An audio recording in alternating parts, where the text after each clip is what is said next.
In 1849, a British archaeologist named Austin Henry Layard pulled a clay tablet out of the rubble of an ancient Assyrian library buried beneath the dust of northern Iraq. It was cracked, half burned, covered in a kind of cuneiform that wouldn't be fully deciphered for another 25 years. When the translation finally came, the British Museum quietly moved the tablet into a locked storage cabinet in the basement. Officially, they said the surface was too damaged to display. Unofficially, 3 of the translators who worked on the project resigned within 12 months of finishing it. One of them left behind a letter that was not made public until decades after his death. The letter contained only one full sentence. There are some things we are not meant to remember. The tablet listed 7 memories. 7 specific memories that the gods, according to the text, had taken from humanity. Memories that, if recovered, would not just change a few details about ancient history. They would change everything we believe about who we are, where we came from, what is happening to us right now, and what waits for us when we die. And tonight, for the next 2 hours and 20 minutes, we are going to walk through every single one of them.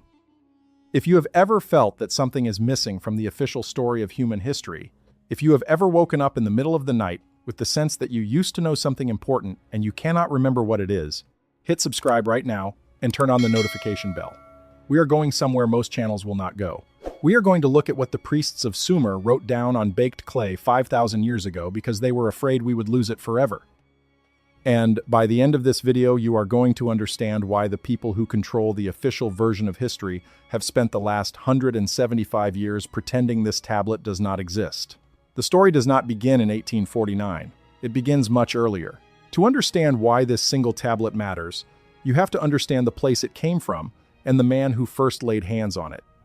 Austin Henry Layard was not, by training, an archaeologist. He had studied law in London and was meant to take a position with a firm in Ceylon when, somewhere in the markets of Constantinople, he decided he could not face the rest of his life behind a desk. He bought a horse, hired a translator, and rode east. He was looking for ruins. Specifically, he was looking for the cities the Old Testament said had once stood in the land between the rivers: Nineveh, Babylon. The cities that the prophets had cursed and the Greeks had described as already legendary by the time Alexander marched through. The locals knew exactly where the mounds were. The tells, as the Arabic word called them, dotted the desert for miles, and the villagers had been pulling fragments of brick and stone out of them for centuries, grinding the inscriptions into powder to use as foundation material for their own homes. They had no reason to think the marks on the bricks meant anything. To them, the writing was nothing more than decoration left behind by old kings who had been forgotten before the prophet was born. Layard started digging at a mound called Kuyunjik in 1845. By 1849, he had uncovered the throne room of a king named Sennacherib. The walls were lined with relief carvings showing armies and processions and sieges.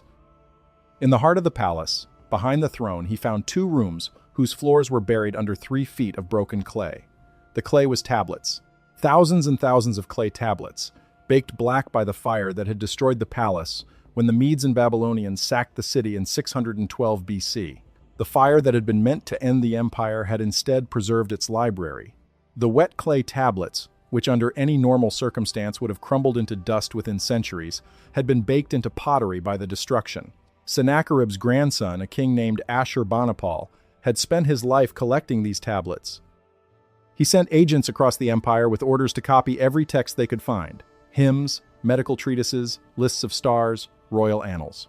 And, most importantly for our story tonight, copies of texts that were already considered ancient by his scribes.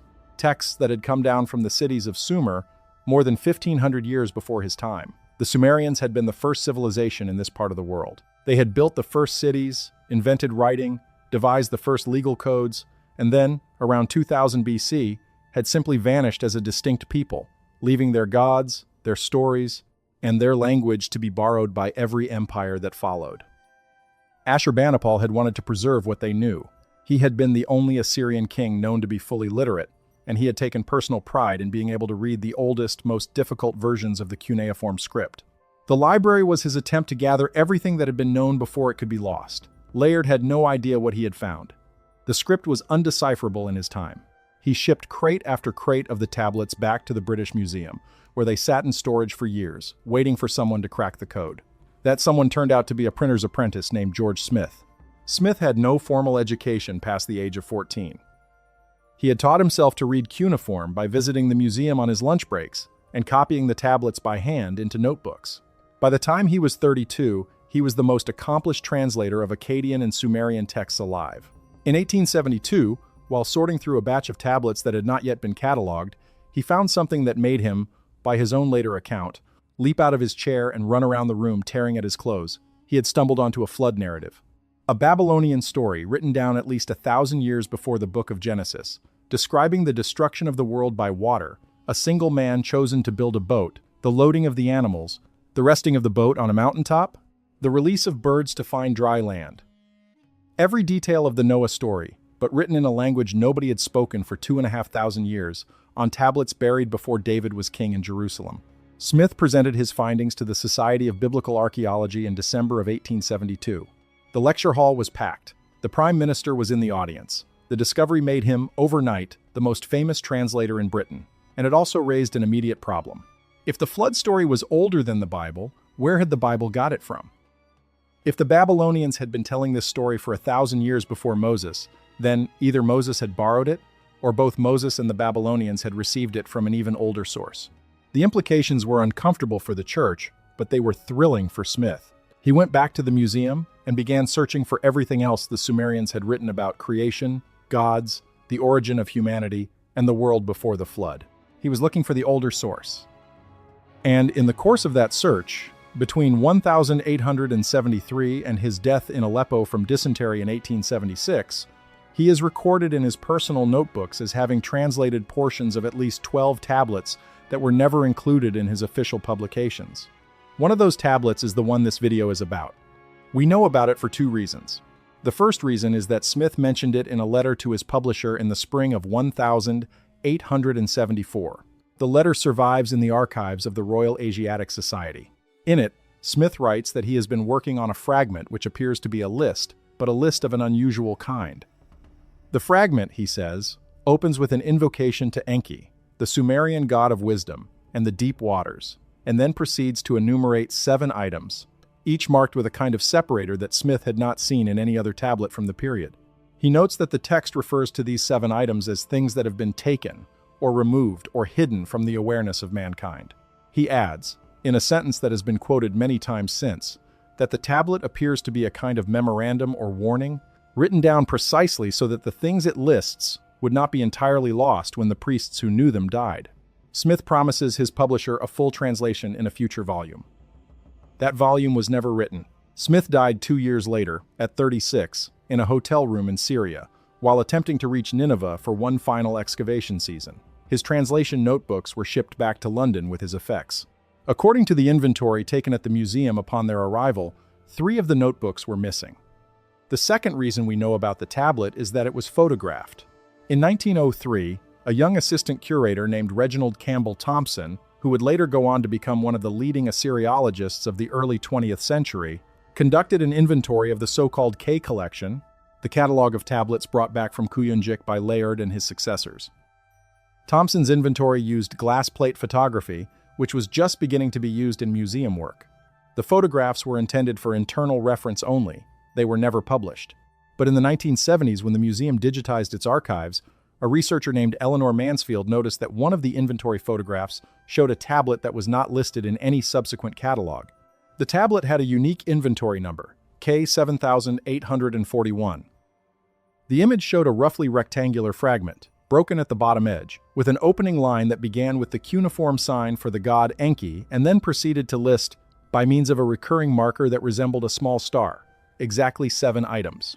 Mansfield published her observation in an obscure journal called Iraq in 1981 and asked the museum to produce the tablet for further study. The museum's reply, which is on file, stated that K7841 had been reclassified as part of a separate collection during a reorganization in the 1920s and could not be located. They added that they would continue to search.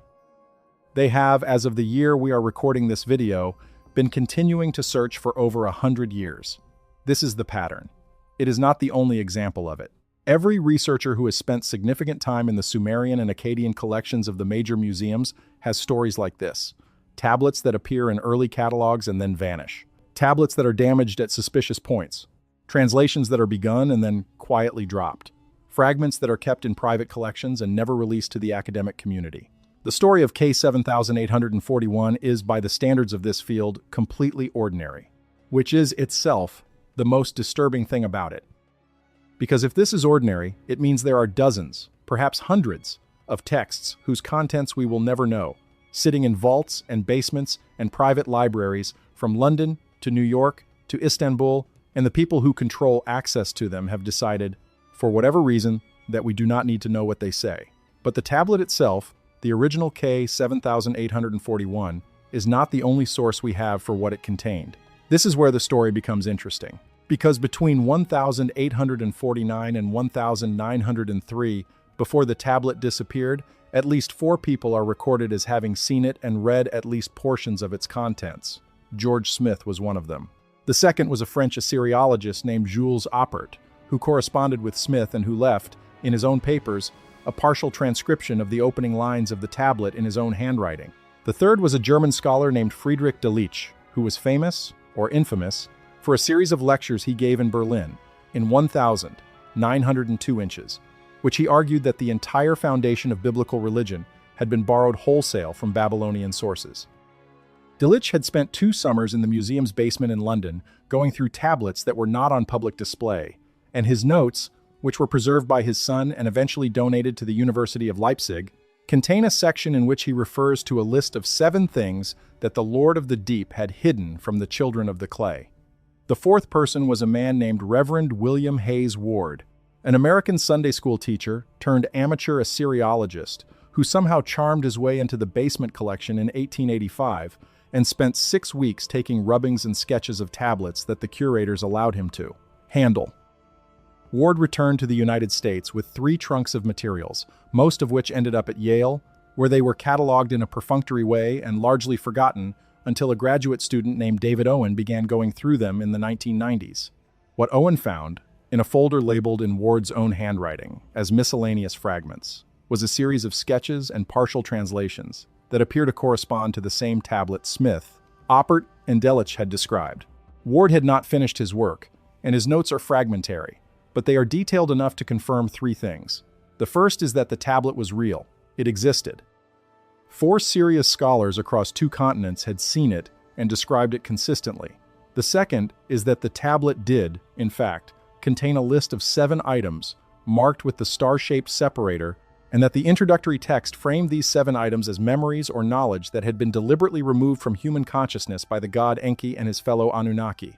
And the third, and this is the part that has driven researchers half mad for the better part of a century, is that the surviving notes contain enough information for us to reconstruct, in broad outline, what each of the 7 items was. Not the precise wording, not the full ritual or technical detail, but the substance, the thing that was lost, the memory that was taken.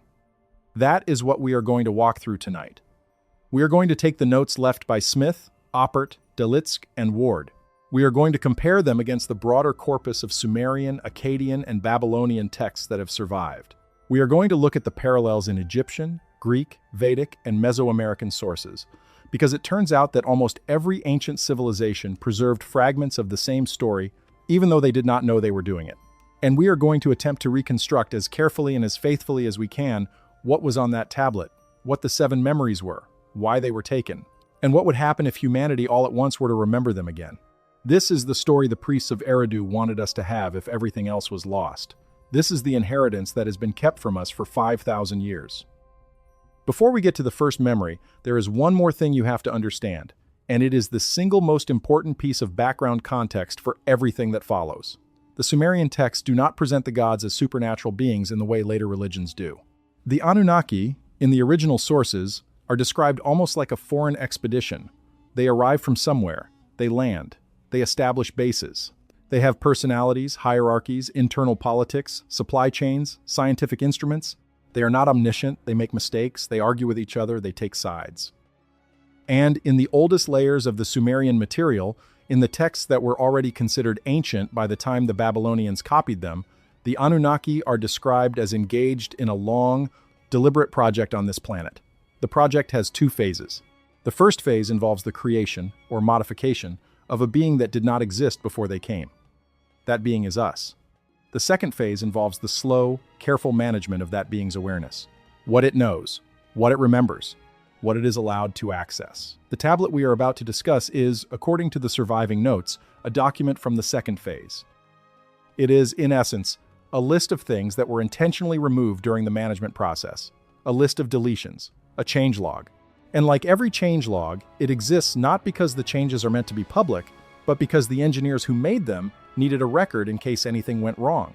They needed to know what they had taken away. Because one day, if certain conditions were met, they might need to give it back, or someone else might. Before we get to the first memory, it is worth pausing for a moment longer on the broader context of what we are about to discuss, because the existence of K7841 does not stand alone. It belongs to a category of materials whose history of suppression is so consistent that, once you become aware of the pattern, you cannot stop seeing it. The story of K7841 is unusual only in the level of detail we can reconstruct about it. The underlying pattern of tablets that appear in early catalogs and then vanish, of translations that are begun and then quietly abandoned, of researchers who find unusual obstacles in their work, repeats itself across the entire field of Sumerian and Akkadian studies, and has done so since the very first excavations of the 19th century. Consider, as a brief illustration, the case of the so-called Berossus fragments. Berossus was a Babylonian priest who lived in the 3rd century before Christ. He had been trained in the temple traditions of Babylon, which were direct inheritors of the earlier Sumerian traditions, and he wrote in Greek a history of his people from the earliest times. The history, which he called the Babyloniaca, has not survived in its complete form. What we have are fragments, preserved in quotations by later Greek and Roman authors, primarily by a writer named Alexander Polyhistor and by the Christian chronicler Eusebius. The fragments that have come down to us describe in some detail a pre-flood civilization. They describe a series of long-reigning kings, very similar to the Sumerian king list, ruling for spans of tens of thousands of years. They describe a being named Oannes, who emerged from the Persian Gulf and taught humanity the arts of civilization. They describe a great flood, and they describe what existed before the flood. The fragments are tantalizing. They are clearly drawn from a much larger body of original material that Berossus had access to in his temple library. And that larger body of material is, today, entirely lost. The library at Babylon, where Berossus would have done his research, was destroyed in stages over the centuries that followed his life. The temples were closed, the priests were dispersed, the records were burned, looted, or buried. What survives today of the entire literary inheritance of the Babylonian priesthood would not fill a single modern bookshelf. The destruction was not, in most cases, accidental. It was carried out, in various periods, by conquerors and religious authorities who had specific reasons for not wanting the older traditions to continue. The pattern of suppression that we see operating around K7841 is not new. It has been operating for as long as there have been people writing down what the Sumerian priests believed, and it has been operating with remarkable consistency. The library at Alexandria is, of course, the most famous example of the same pattern. The Great Library, founded in the 3rd century before Christ by the early Ptolemies, was the largest collection of texts that had ever existed in the ancient world. It contained, by various ancient estimates, somewhere between 400,000 and 700,000 scrolls. The collection included, among many other things, the most complete surviving copies of Babylonian, Egyptian, Hebrew, Phoenician, Greek, and Persian texts on history, religion, astronomy, medicine, and mathematics. The library was destroyed in stages, beginning with the partial burning during Caesar's campaign in 48 BC and continuing through various periods of religious and political upheaval over the next 4 centuries. By the time the final destruction was complete, the overwhelming majority of the ancient world's accumulated written knowledge had been lost. The official explanations for the destruction have varied over the centuries, with different groups being blamed for different parts of it, but the cumulative effect is clear.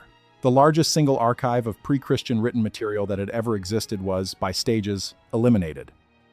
What survives today, from the entire literary inheritance of the ancient world, is a tiny fraction of what was once available. And the priests of Eridu, who were writing nearly 2,000 years before the founding of Alexandria, anticipated this kind of loss. They were writing precisely because they had already seen, in their own time, the kinds of suppressions that would later be repeated on a much larger scale. They were trying to put their inheritance in a form that could survive what they already knew was coming. The pattern continued after the fall of the ancient world. The great monastic libraries of medieval Europe, the libraries of Constantinople, and of the Islamic world, the libraries of pre-Columbian Mesoamerica, all suffered similar fates at various points.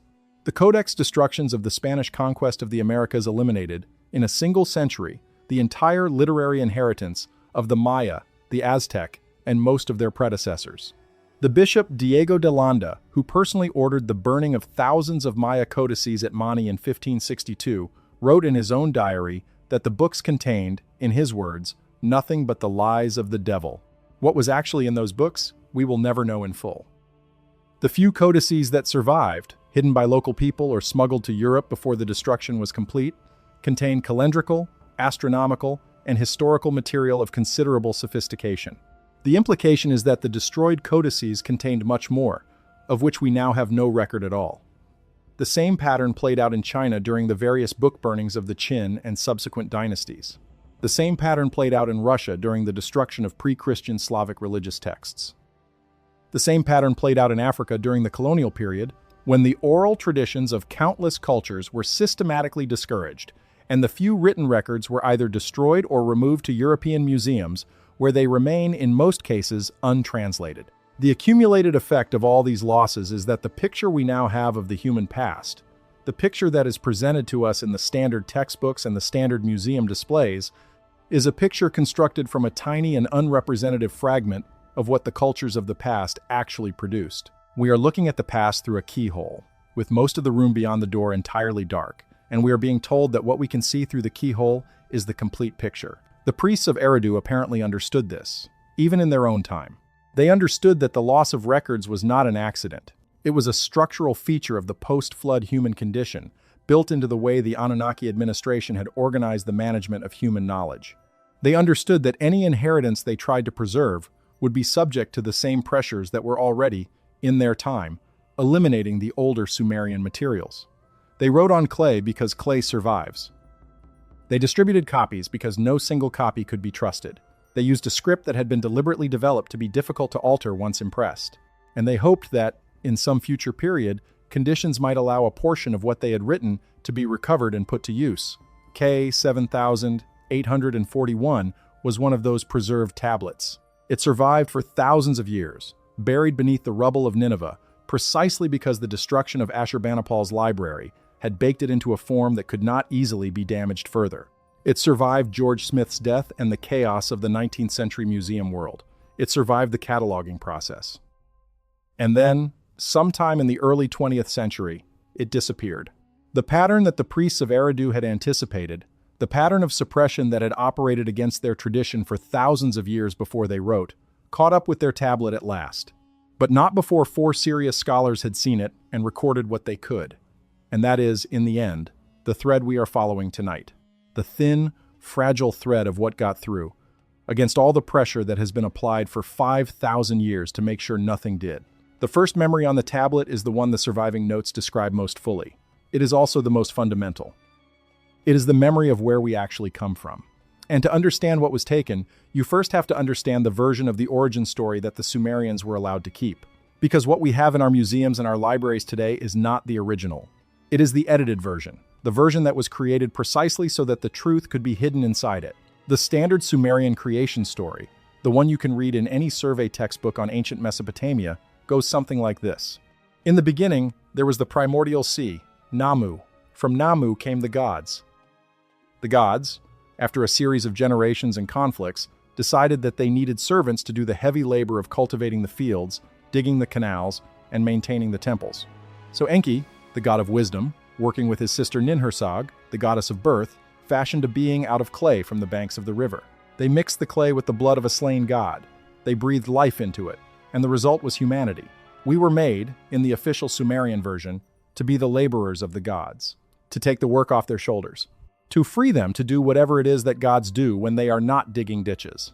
This story in various forms appears in the Enuma Elish, in the Atrahasis epic, in the Eridu Genesis, and in fragments scattered across hundreds of other tablets. It is, by any reasonable standard, the official version. It is the version Ashurbanipal would have heard read aloud in his court. It is the version the priests taught. But there is something strange about this story, and it is the kind of strangeness that you only notice when you have read enough of the related material. The Sumerian texts are obsessive about lineages. Every god has a parentage. Every city has a founder. Every king has a list of ancestors going back to the time before the flood. The texts are filled with the most precise genealogical detail. They will tell you which god is the son of which goddess married which god, which children resulted, and what cities those children were assigned to govern. But when it comes to the origin of humanity, the texts are suddenly vague. We were made from clay, mixed with the blood of a god. Whose blood, which god, which clay, from what specific place, when, under whose authority, the official texts do not say. Or rather, the official texts say several contradictory things, depending on which version you are reading. In one version, the blood comes from a god named We-Ilah, who was slain for the purpose. In another, it comes from a rebel god named Kingu, who was executed after losing a war. In a third, it comes from no god at all, and the clay is animated simply by the breath of Enki himself. The contradictions are not explained, they are simply present, and they sit next to the meticulous genealogies of the gods like a deliberate hole in the fabric. Now, this could be ordinary mythological inconsistency. Ancient stories are messy. Different cities had different versions. The Sumerians themselves probably had different beliefs in different centuries. But Smith, in his notes on K7841, suggests something else. He suggests that the inconsistencies in the official creation story are not the result of natural variation between versions. They are, he writes, deliberately introduced gaps. They are placeholders. They are where the truth used to be. Smith's hypothesis, which he developed in the last 2 years of his life and never published in full, was that there had originally been a single, coherent origin story for humanity in the earliest Sumerian sources. That story had been edited, sometime around the founding of the major Sumerian cities, to remove certain specific information. The information that was removed was replaced with vague filler. The filler is what survives today, as the official creation myth. The thing that was removed is what was on the tablet K, 7841, the first item in the list, the memory of where humanity actually comes from. What the surviving notes from Smith, Oppert, Delitzsch, and Ward suggest, when pieced together, is something like this. The original Sumerian account of human origins was not a creation myth in the religious sense. It was a record. It described an event that the priests of Eridu believed had actually happened, in time, at a specific place, for specific reasons. The event was the modification of an existing creature, not the creation of a new one from clay. The existing creature was a primate. The primate had been on Earth for a very long time. The Sumerian texts, in their original form, apparently referred to this creature with a word that Smith rendered as the Dark Ones, or the ones who walked but did not speak. The Anunnaki, who had arrived on Earth for reasons that the texts also explain, and which we will get to later, found this creature useful but limited. It could carry tools, but not design them. It could follow simple instructions, but not plan complex tasks. It could communicate in basic ways, but had no language in the sense the Anunnaki understood. For the work the Anunnaki needed done, the creature needed to be upgraded. The upgrade, according to the reconstructed account, was performed at a facility that the texts located somewhere in the highlands at the head of the Persian Gulf. This facility was not a temple. It was not a mythological place. It was described in the texts in terms that read more like a laboratory or a workshop. The Sumerian word the priests used for it, which Delitzsch noted in his lecture papers, was a compound term that meant something like the house where the bones are joined. The work performed there was carried out by Enki, working with Ninhursag, and with a team of subordinate Anunnaki who specialized in this kind of operation. The texts apparently described 7 generations of attempts, each producing an intermediate creature that was either physically or mentally inadequate, before the final result was achieved. The Sumerian word for these intermediate beings, according to Ward's sketches, was a term that meant something like the failed ones, or the discarded models. They are mentioned in passing in some of the surviving texts, particularly in fragments of the Atrahasis epic where Ninhursag complains to Enki about the difficulty of the work and lists several specific defects that occurred in the early versions. The final, successful version, the one that became us, is described in the original text not as a clay creation, but as a hybrid, a combination, a being that contained, in its blood and its bone, both the original primate that had walked the earth for ages and something else, something the Anunnaki brought with them, something from elsewhere. This is the memory that the priests of Eridu, according to K7841, considered the most important to preserve in case everything else was lost. The memory that we are not, strictly speaking, native to this planet. Not entirely. The body, yes. The bones, the muscle, the basic chemistry, all of that comes from Earth, from the long line of primates that the Anunnaki found here when they arrived. But something else inside us, something more difficult to define, comes from somewhere else. The texts apparently use several terms for this other component. One word, Delitzsch records, can be translated as the breath, another as the inner voice, another as the small flame. A fourth term, which Ward's sketches indicate appeared most often in the technical sections of the tablet, was a phrase that meant the thing that remembers. The Anunnaki, according to the reconstructed account, did not give us a soul in any religious sense. What they gave us was something they themselves possessed, and which the original Earth primates did not: the capacity for self-aware memory across time, the ability to know oneself as a continuous being, with a past and a future, distinct from the immediate sensations of the body. They added that capacity to a creature that previously did not have it. And in doing so, they created a being that was, in some way they understood and we do not, partly them. If this is true, and we are still in the territory of reconstruction here, not certainty, then several things follow that the priests of Eridu apparently found important enough to write down. The first is that humanity is, in a literal genetic sense, a hybrid species. We are not the natural product of Earth's evolution alone.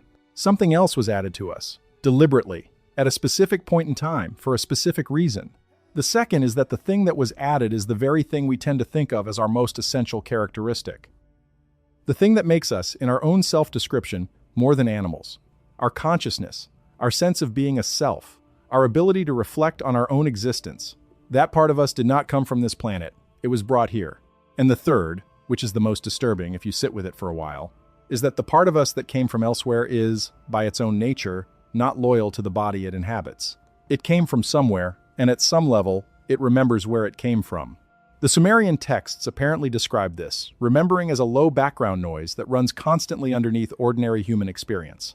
A faint, persistent sense of dislocation. A feeling, hard to name, that you are not quite where you are supposed to be, that something is missing, that there is a place you cannot quite picture, but which feels more like home than the place you are actually standing. If you have ever, for no reason you could explain, looked up at the night sky and felt a kind of homesickness for somewhere you have never been, the priests of Eridu would have told you that you were remembering. Not consciously, not with detail, but at the level of the small flame, the thing that remembers, which has been part of you since the moment your particular line of ancestors was modified, you were remembering. You were registering the absence of the place you originally came from. And the official creation story, the one in which you were made from clay on the banks of the Euphrates, was constructed to suppress that remembering. To give you an explanation for your existence that begins and ends on this planet, so that you would not look up at the sky and ask the dangerous question, where else? The deletion of this memory was not, according to the reconstructed account, a single event. It happened in stages, over many generations. In the earliest period, the period the Sumerians called the time before the cities, humans had been allowed to know where they came from. They had lived in close contact with the Anunnaki. They had worked alongside them. They had been told, at least in general terms, what they were and how they had come to be. But this arrangement, the texts apparently said, produced problems. Humans who knew they were hybrids of Earth and elsewhere did not behave the way the Anunnaki wanted them to. They asked questions. They demanded explanations. They formed attachments to the place they had originally come from, which made them less useful for the work that needed to be done here. Some of them, in fact, attempted to leave. The texts describe, in a section that Smith found particularly striking, a group of humans in the very early period who somehow gained access to one of the Anunnaki vehicles, or perhaps simply tried to construct their own, and attempted to depart the planet entirely. The attempt failed. The texts do not say how, but after that, a decision was made. The information was to be removed. Future generations of humans would not be told where they came from. They would be allowed to know about the Anunnaki, but only in a limited, ritualized form, as gods to be worshipped, not as relatives to be questioned. The origin would be hidden inside a creation story, the clay, the blood, the breath of Enki, a story that was true in its broad strokes but false in the most important specifics. A story designed to leave you with a sense of mystery rather than with a map. This is the first thing the tablet preserves. Not the truth itself, in its original form, because even Smith and his colleagues could only reconstruct fragments. But the awareness that the truth existed, the signpost, the note left for whoever might come along later and want to find it. The first deleted memory, according to Case 7841, is the memory of being from elsewhere. And the priests of Eridu wrote it down because they understood that even though the original details could not be preserved in their entirety, the simple fact of the deletion was itself the most important thing to remember. If you know that something was taken from you, you can begin to look for it. If you do not know that anything was taken at all, you will spend your life believing that the empty place in your awareness is just the way things are. There are echoes of this first memory throughout the ancient world, in places where you would not expect to find them. The Egyptian texts, for example, contain a recurring reference to the souls of humans coming from a place called the Duat, which most translators render as the underworld, but which in the older sources is described not as below the earth but as somewhere in the sky, near the constellation of Orion. The Egyptians believed that the soul, at death, returned to the Duat. They also believed, in their most ancient traditions, that the soul had originally come from there before being placed in the body at birth. The Vedic texts of India describe something similar. The Atman, the inner self, is said to be eternal, never created, never destroyed, present in the body for a time, and then departing. The Vedas explicitly say that the Atman is not native to this plane of existence. It is a visitor. The Greeks, in the philosophy of Plato, preserve the same idea in the form of the theory of anamnesis, the doctrine of recollection. Plato argued that learning is actually remembering, that what we call knowledge is the soul gradually recovering things it already knew before it entered the body. He believed that the soul came from a place of pure forms, the eternal world, and that it had been forced to forget that place upon entering the body of flesh. The Greek myths about the river Lethe, the river of forgetting, which all souls had to drink from before being born, are simply the popular version of the same idea. The Mesoamerican peoples had their own variant. The Maya wrote about a place called Timoanchan, the place of mist and rain, from which humanity had originally come and to which the souls of the dead returned. The Aztec descriptions of Timoanchan place it in the sky, in a particular region of stars. The Native American traditions of North America include numerous accounts of human ancestors arriving on Earth from a star or group of stars, often the Pleiades. The Hopi say their ancestors came down a long ladder from a sky world. The Lakota say the same. The Pleiades, the Seven Sisters, appear in human mythology on every continent. Every culture noticed them. Every culture told stories about them. And almost every culture, when you dig into the oldest layers of those stories, claimed some kind of connection to them. The priests of Eridu, according to the reconstructed account, knew about the Pleiades too. The constellation appears in the Sumerian astronomical tablets, where it is called the Seven Sisters, the same name almost every other culture used. And in some of the more obscure Sumerian texts, the ones that escaped the kind of editing the creation story received, the Pleiades are described as the origin point of the Anunnaki. Not their final origin, but the place they had come from most recently, the way station, the home base from which their expedition to Earth had been launched. If this is correct, and again, we are in the realm of reconstruction, then the hybrid component of our nature, the small flame, the thing that remembers, has its origin in a stellar location that human cultures have, against all reason, continued to acknowledge as significant for at least the last 6,000 years. We have continued to look up at those seven stars and feel something. We have continued to tell stories about them. We have continued to know, at some level beneath conscious thought, that they matter. The deletion of the first memory has not been total. It has only been deep. The fact that almost every human culture has independently invented a sky origin story is itself a piece of the memory bleeding through. Why was this memory deleted first? The priests of Eridu, according to Ward's notes, gave an explanation. They said that the Anunnaki had concluded, after the early experiments, that a human population which fully understood its origins would not stay in place. It would attempt, in every generation, to reconstruct the technology necessary to return to the source. It would build and break and build again, until either it succeeded or it destroyed itself in the attempt. The Anunnaki, who had their own reasons for wanting humans to remain on Earth, found this unacceptable. So they removed the conscious memory of the origin. They left in place the unconscious echoes, because those could not be fully eliminated without damaging the small flame itself, but they made sure that the conscious account given to every new generation would point downward into the soil of this planet, rather than upward into the sky. They made us think we were natives. They made us think we had always been here. They made us think that the question of where we came from had been answered definitively by the clay on the riverbank, so that we would not ask the question that would eventually lead us back.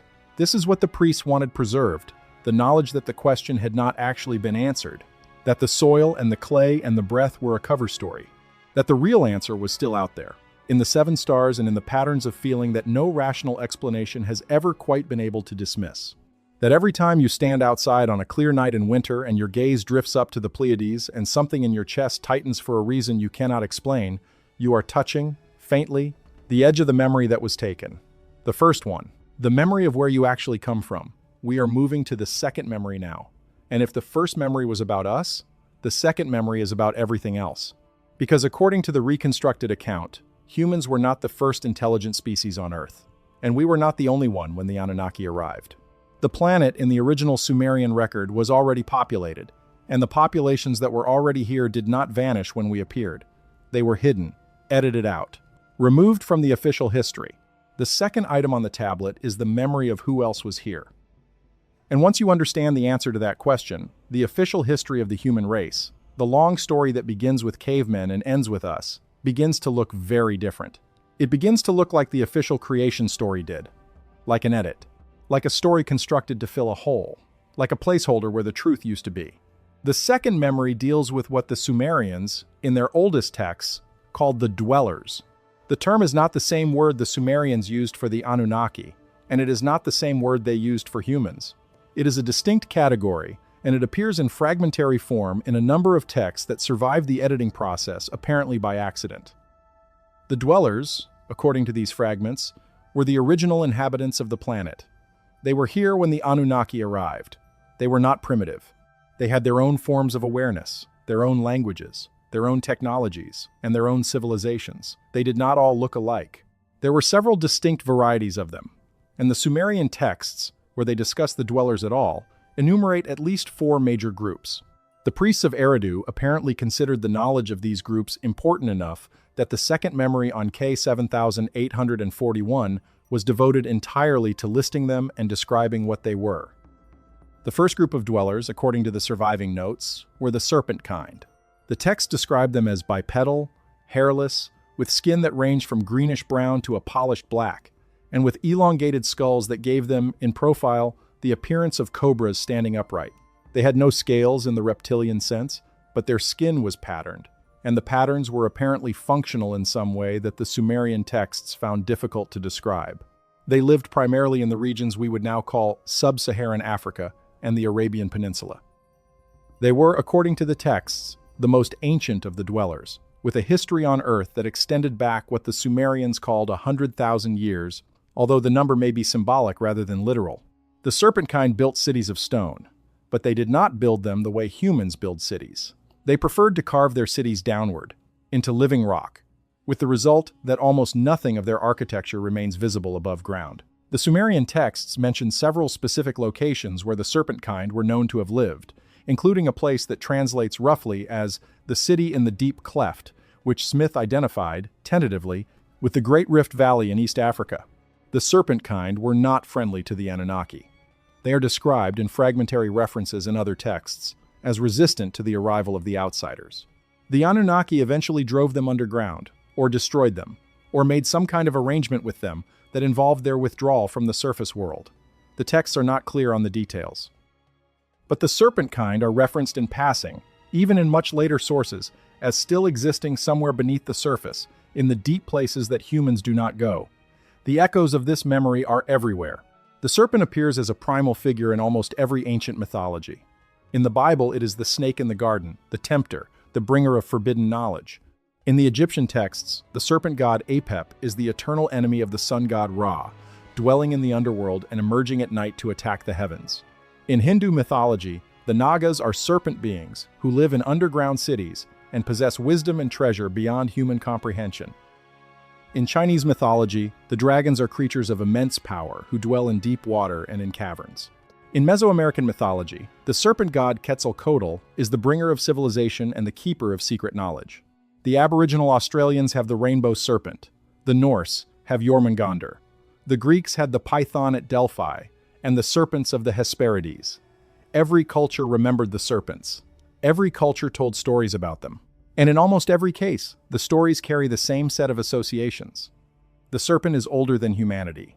The serpent lives below or behind the visible world. The serpent has access to knowledge that humans do not.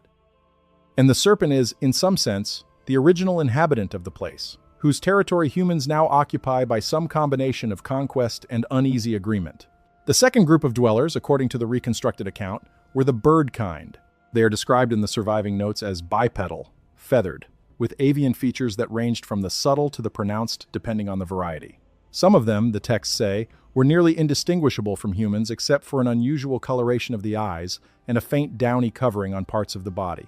Others were more obviously avian, with prominent beaks and partial wing structures along the arms.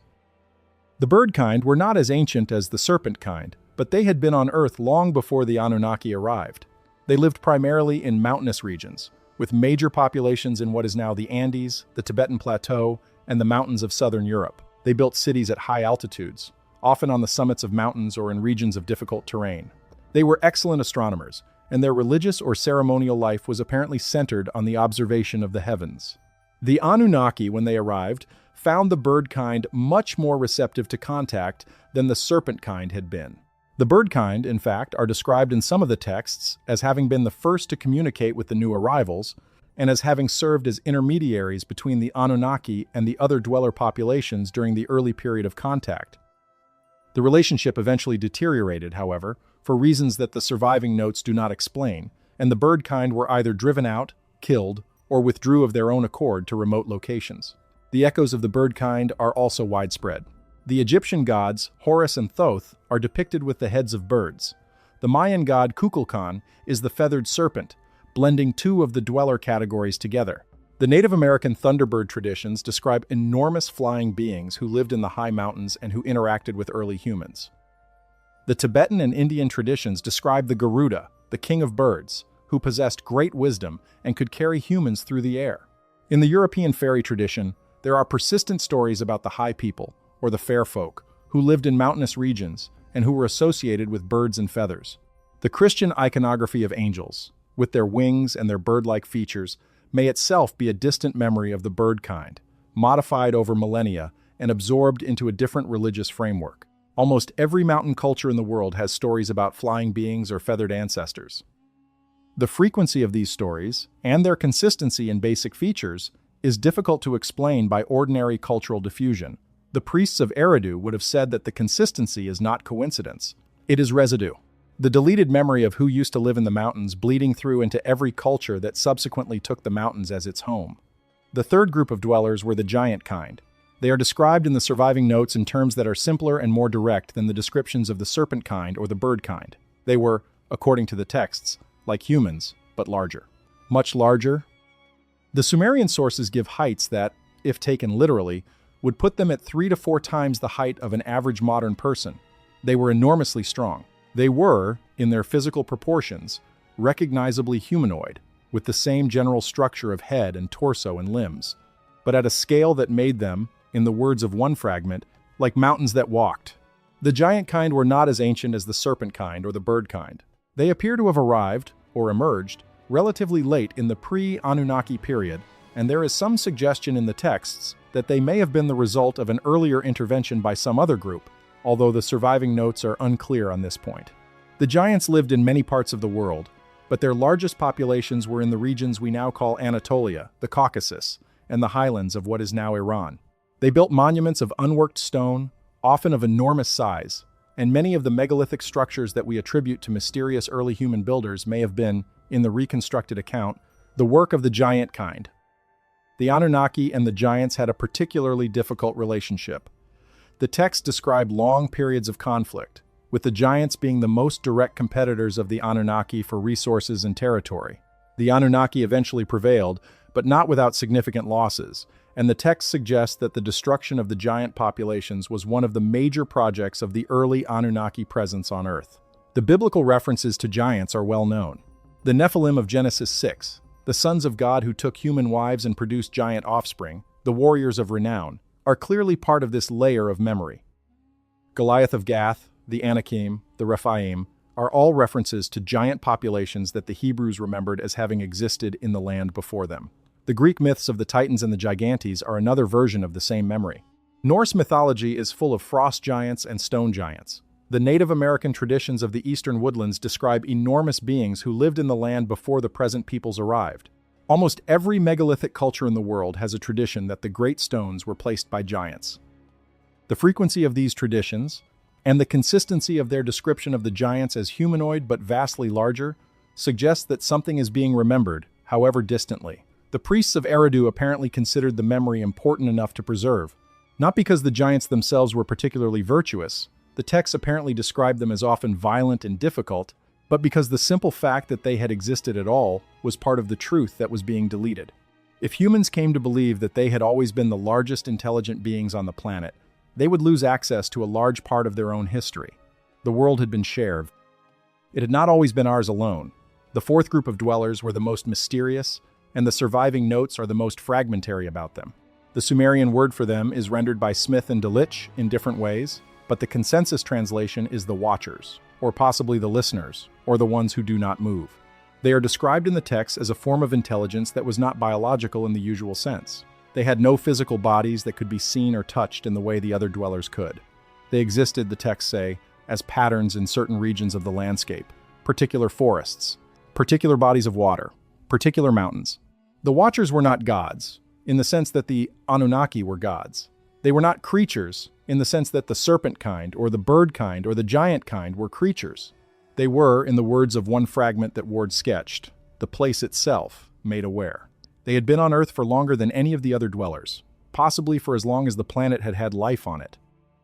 They communicated when they communicated at all, through dreams, visions, or the behavior of the animals and plants in their region.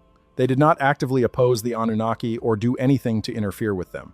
They simply continued, as they had always continued, in their places. The Anunnaki, for their part, seem to have left the Watchers largely alone. The texts describe a kind of mutual recognition, an awareness on both sides that the other existed, but no significant interaction or conflict. The echoes of the Watchers are subtle but persistent. Every culture has stories about places that are aware. Sacred groves, living mountains, speaking rivers. The Japanese tradition of kami, the spirits that inhabit particular locations, is perhaps the most fully developed version of this memory in any surviving culture. The Celtic traditions of place spirits, the genius loci of the Romans, the Orisha of West African religions, the various nature spirits of Hindu and Buddhist traditions, are all reflections of the same underlying memory. The Watchers, the priests of Eridu apparently said, are still here. They never left. The other dweller populations have been driven into hiding or destroyed, but the Watchers, by their nature, cannot be hidden or destroyed.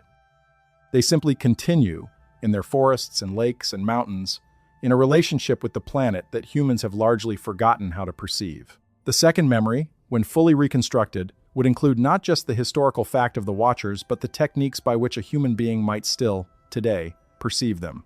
The methods of attention, the forms of awareness, the states of mind in which the Watchers become visible again. The texts apparently included some of these techniques, although the surviving notes from Smith and the others do not preserve them in detail.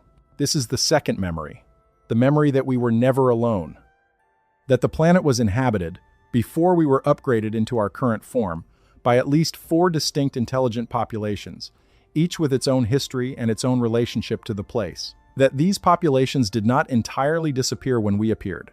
They were displaced. Some of them were destroyed. Others retreated into regions where we do not go. Others still exist, in forms that we no longer have the awareness to detect. The deletion of this memory was performed for a specific reason, according to the reconstructed account. The Anunnaki wanted humans to believe that they were the natural inheritors of the Earth, the only intelligent species, the crown of creation. They wanted us to think of the planet as ours by right, by nature, by some kind of cosmic appointment, because a human population that believed this would not look for the other dwellers, would not try to communicate with them, would not form alliances with them, would not, in the long term, restore the conditions in which the dwellers might re-emerge. The deletion of the second memory was an act of isolation. It cut us off, deliberately, from every other intelligence on the planet. It made us alone in a way we had never originally been. The consequences of this isolation, the priests of Eridu apparently noted, have been more severe than the Anunnaki anticipated. A human population that believes itself to be the sole intelligent species on the planet behaves in characteristic ways. It treats the rest of the natural world as resource rather than relationship. It does not look for other minds in places where other minds might still exist. It develops a sense of cosmic loneliness that has, over the millennia, become so deep that even the suggestion that other minds might be present is now treated as fantasy or superstition. The deletion of the second memory has been, in this sense, almost too successful. We have forgotten so thoroughly that we cannot even hear the suggestion that there is anything to remember. The Watchers are still in their places. The serpent kind, possibly, still exist in their deep cities. The bird kind may still hold some of the high mountains. The giant kind are probably gone, but their stones remain. And we walk past all of this, every day, with our attention pointed firmly at ourselves and our own concerns, because we have been edited, deliberately, to be incapable of perceiving anything else. This is what the tablet preserves. Not the dwellers themselves, in their original detail, but the awareness that they existed, the reminder that the world is not as empty of other intelligence as we have been led to believe.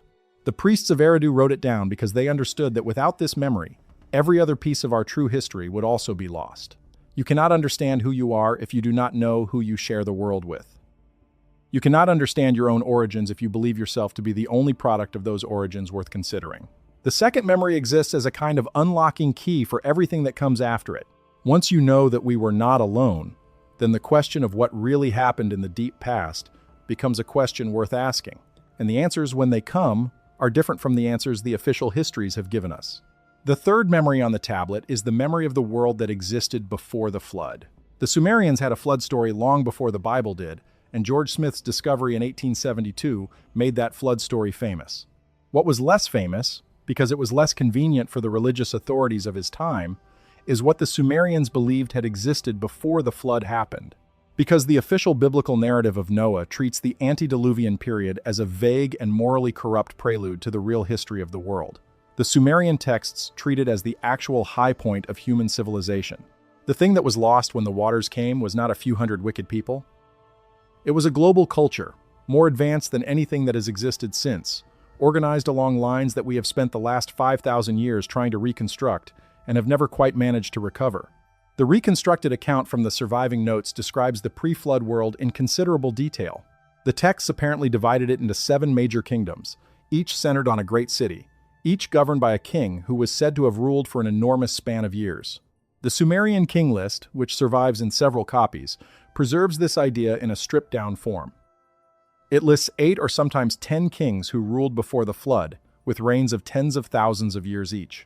The list has been treated by modern scholars as mythological exaggeration, but the priests of Eridu, according to the reconstructed account, did not regard the long reigns as exaggeration. They regarded them as accurate, although the exact unit of time used to count those years may not have been our solar year. The point of the list was not to give an impressive number. The point was to record that the pre-flood kings had ruled for spans of time that would, by post-flood standards, seem impossible. The pre-flood kings, the texts apparently said, did not age the way humans age now. They did not die when modern humans die. The biology that had been given to the first generations of upgraded humans was different from the biology that humans have today. The flood, among other things, was the event that ended that original biology and produced the shorter-lived humans we have become. The 7 kingdoms of the pre-flood world, according to the surviving notes, were located in 7 specific regions of the planet. The first was centered on the city of Eridu itself, in what is now southern Iraq, although the geography of the region was different then, and the city was apparently much closer to a coastline that has long since receded. Eridu was the seat of Enki, the Anunnaki who had been most directly responsible for the creation and modification of humanity, and it served as the administrative center for the entire pre-flood civilization. The second kingdom was centered on a city that the texts called Bad Tibira, a name that means something like the city of the metal workers, and it was located somewhere in the highlands of what is now western Iran. Bad Tibira was the center of pre-flood technology, particularly the working of metals and the construction of machines. The third kingdom was centered on a city called Larak, located in what is now eastern Turkey, and it was the center of pre-flood agriculture and the cultivation of plants for both food and medicine. The fourth kingdom was centered on a city called Sippar, located near what is now Baghdad, and it was the center of pre-flood astronomy and timekeeping. The fifth kingdom was centered on a city called Shuruppak, located in what is now southern Iraq, and it was the center of pre-flood writing and record-keeping.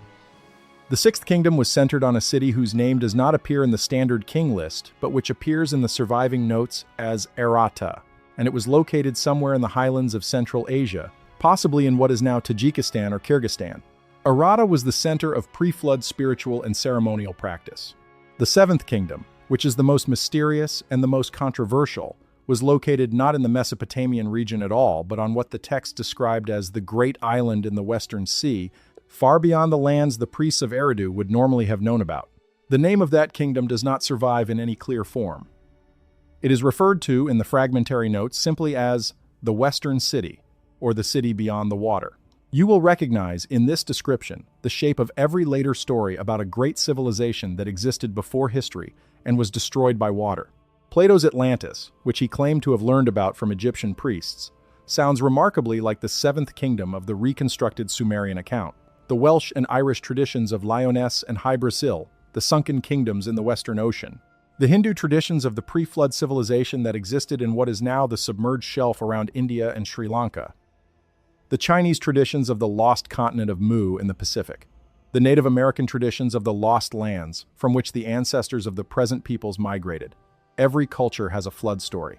Every culture also has, behind the flood story, some kind of memory of what existed before the flood. The priests of Eridu apparently knew about all of these locations. The text apparently described a global pre-flood civilization with major centers in the Mesopotamian region, Central Asia, the Indian subcontinent, the Atlantic Basin, the Pacific Basin, and the regions we now call the Americas.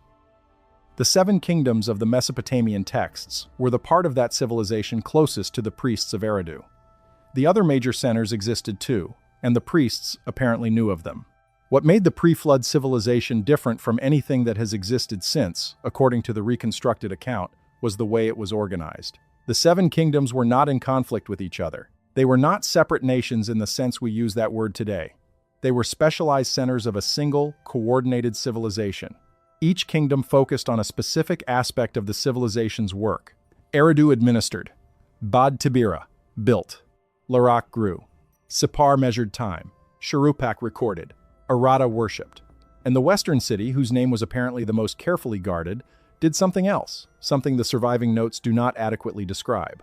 The kingdoms were connected by trade, by travel, and by means of communication that the texts describe in terms that suggest they were considerably more advanced than anything we currently possess. Messages could be sent from one kingdom to another in moments. People could travel between distant cities in hours or days, rather than weeks or months. The civilization was a single thing, distributed across the planet, working in coordination toward undergated goals that the priests of Eridu apparently understood and which we have completely forgotten. The technology of the pre-flood civilization is described in the surviving notes in tantalizing fragments. The texts apparently spoke of devices that could lift great weights without physical labor, of vehicles that could move through air and through water, of substances that could store and release great quantities of energy, of methods of cultivation that could produce food in quantities and varieties that the post-flood world had never matched, of medical techniques that could cure diseases the post-flood world considered fatal, of communication systems that could transmit thought and image across any distance. None of this was described in mythological terms in the original Sumerian sources.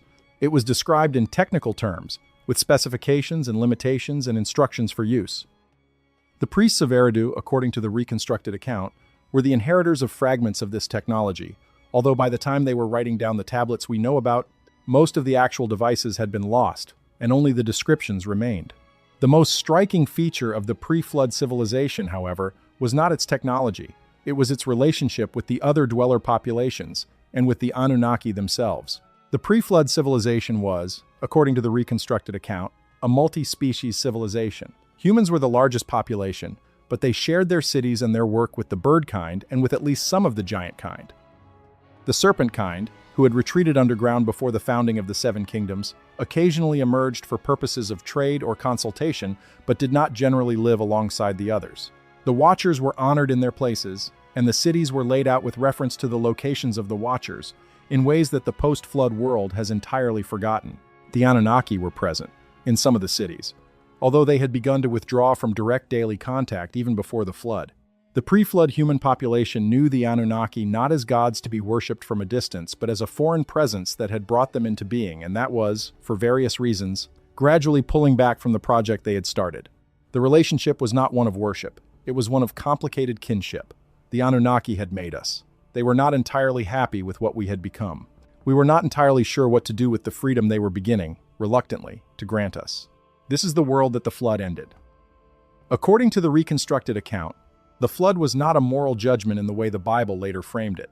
It was a deliberate destruction event, planned and executed by a faction within the Anunnaki who had concluded that the pre-flood civilization had grown too powerful, too independent, and too well-informed about its own origins.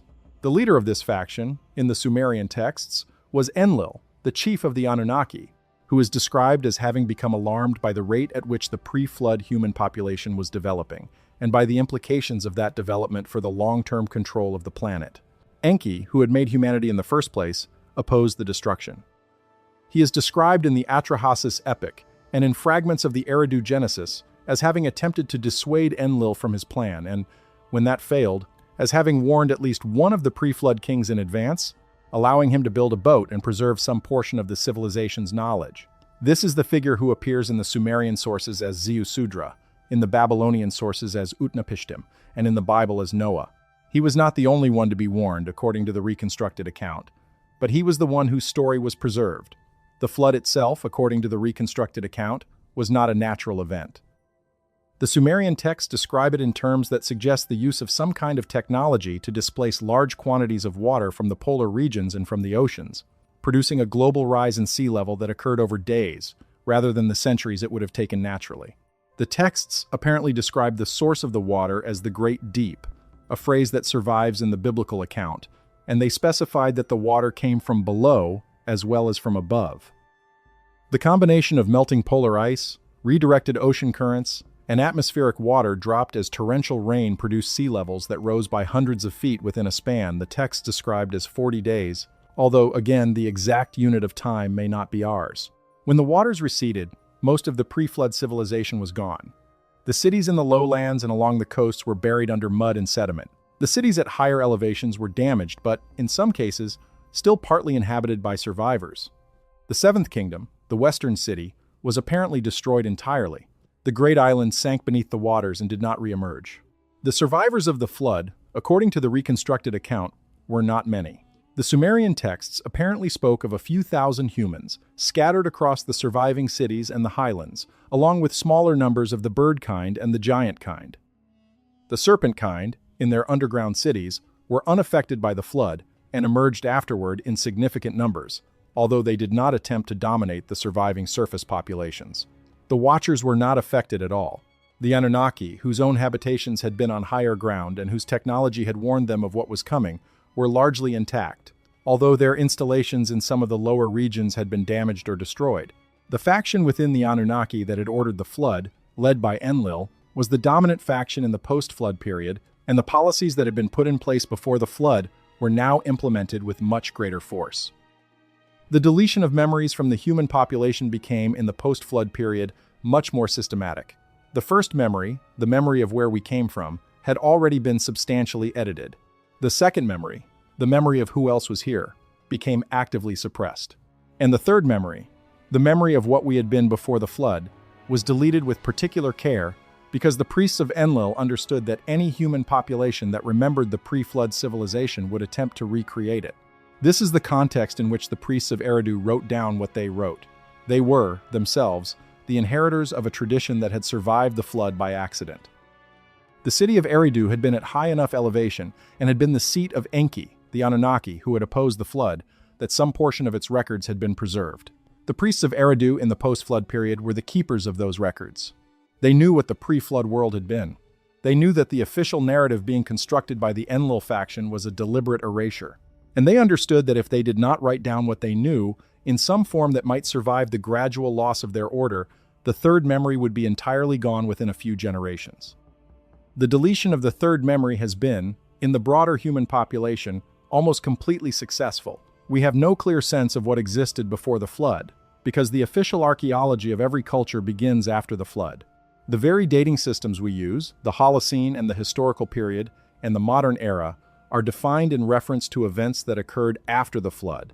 The pre-flood period is, for most modern people, an undifferentiated darkness, sometimes populated by cavemen, sometimes by various extinct species, but never by a coordinated global civilization. The few fragments that do survive, the megalithic structures whose construction we cannot adequately explain, the technological anomalies in ancient sites, the persistent mythological references to a golden age before the destruction, are treated by mainstream archaeology as isolated curiosities or as misunderstandings of more mundane phenomena. The system that suppresses this memory is so deeply embedded in how we are trained to think about the past that even the suggestion of pre-flood civilization is now treated, in academic settings, as a kind of intellectual heresy. But the third memory bleeds through, just as the first two do. The flood stories themselves are evidence of the bleed-through. Every culture has them. Every culture remembers at some level that there was a world before this one, and that the world before this one was destroyed by water. The persistence of pre-flood ruins, which continue to be discovered at sites around the world, particularly on continental shelves now submerged beneath rising post-glacial seas, is further evidence. The architectural similarities between megalithic sites on different continents, sites built before any contact between those continents could have occurred by the post-flood standards of travel, point to a common pre-flood inheritance. The persistent oral traditions, in cultures as distant from each other as the Aboriginal Australians and the Inuit of the Arctic, of a great destruction by water followed by a slow rebuilding by survivors, suggests that the third memory is everywhere, just below the surface of the official history. What the priests of Eridu preserved, according to the reconstructed account, was not just the fact that the pre-flood civilization had existed. They preserved the specifics, the seven kingdoms, the technologies, the relationships between the species, the reasons for the destruction, the names of the cities, the locations. They wrote it all down, on tablets like K7841, in the hope that someone, eventually, would put the pieces back together. They could not preserve the actual technologies. The devices were gone or had been confiscated by the post-flood Anunnaki administration, but they could preserve the knowledge that the technologies had existed. They could preserve the awareness that the post-flood world was a remnant, not a beginning. That we are not, as the official accounts would have us believe, the most advanced civilization the planet has ever supported. We are, in fact, the recovering survivors of a destruction event that ended a civilization considerably more advanced than our own. We are climbing back, slowly, toward a level of organization and technology that our ancestors achieved tens of thousands of years ago and lost in a single catastrophic week. This is the third memory, the memory of who we used to be. And it is, in many ways, the memory that has the most immediate practical consequences. Because if you believe that you are a beginning, you behave one way. You build forward into an unknown future on the assumption that you are inventing things that have never existed before. You treat your problems as new, your challenges as unprecedented, your possibilities as open-ended. But if you understand that you are a recovery, you behave differently. You begin to look back. You begin to ask what was known before, what worked before, what kinds of organization and technology made the pre-flood civilization possible. You begin to suspect that the answers to your current problems may already exist, buried in the silt or hidden in the surviving fragments of the old traditions. The deletion of the third memory was, more than anything else, a deletion of the impulse to look back in this particular way. The priests of Enlil wanted us to believe that there was nothing behind us, that the only direction was forward, that whatever we managed to invent would be genuinely new. And they wanted this because a human population that believed itself to be a beginning would not search for the inheritance that had been taken from it. It would not even know to look. The fourth memory is the one that the modern reader will find the most difficult to accept, because it is the memory of capabilities that the human body, in its pre-flood form, possessed, and which the modern human body does not, or rather does not appear to. The fourth memory, according to the surviving notes from Smith and Ward, was a list of specific abilities that the original upgraded humans had been given by the Anunnaki and which had been, over the course of the post-flood editing process, deliberately disabled. The abilities were not magical, in the sense that later religious traditions would describe magic. They were, the text apparently said, simply functions of the original biology that had been built into the species at the time of the upgrade. They had been built in for specific reasons. They had been removed for specific reasons. And the priests of Eridu apparently considered the memory of what those functions had been to be important enough to write down, even though they themselves no longer possessed most of them. The first of the disabled abilities, according to the reconstructed account, was the capacity for direct sound generation. The pre-flood humans, the text apparently said, had been able to produce sounds of a kind that the post-flood humans cannot. The sounds were not speech in the ordinary sense. They were tones, sequences of frequencies, that the human voice in its original form had been capable of generating, and which had been used for a variety of purposes. Some of these purposes were communicative. The sounds could carry meaning across distances and through obstacles that ordinary speech cannot penetrate. Some were medical. Particular frequencies, the texts apparently said, could be applied to particular parts of the body to address particular conditions. Some were structural. The pre-flood civilization had used certain sound sequences, generated by trained human voices in coordination, to assist in the construction of large buildings, the movement of heavy stones, and the shaping of materials. The Sumerian word for this capacity, according to Delitzsch's notes, was a compound term that meant something like the voice that builds, or possibly the voice that breaks.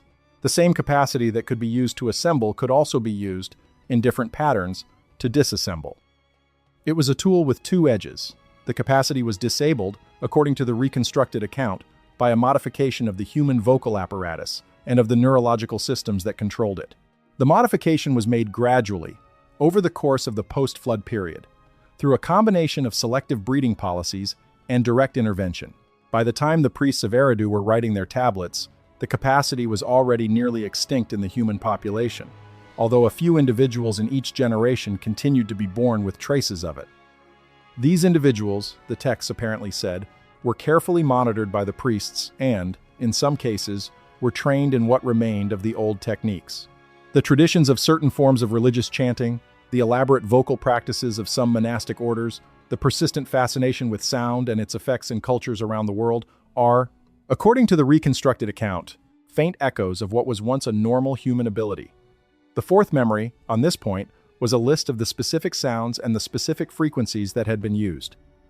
The list cannot have survived intact, given the difficulty of writing down such things in cuneiform, but the surviving notes suggest that the tablet contained at least a general description of the categories of sound and the broad outlines of how they had worked. The echoes of this memory and later traditions are extensive. The Hindu and Buddhist traditions of mantra, sacred syllables and sequences of sound that are said to have specific effects when properly intoned, preserve a version of this memory. The Christian and Jewish traditions of liturgical chant, the Islamic tradition of recitation, the Greek and Egyptian mystery traditions involving carefully trained vocal performances all carry fragments of the original. The persistent belief, in cultures around the world, that certain sounds or words have power, that the right name spoken in the right way can heal or harm or summon or banish, is not, in the reconstructed account, mere superstition.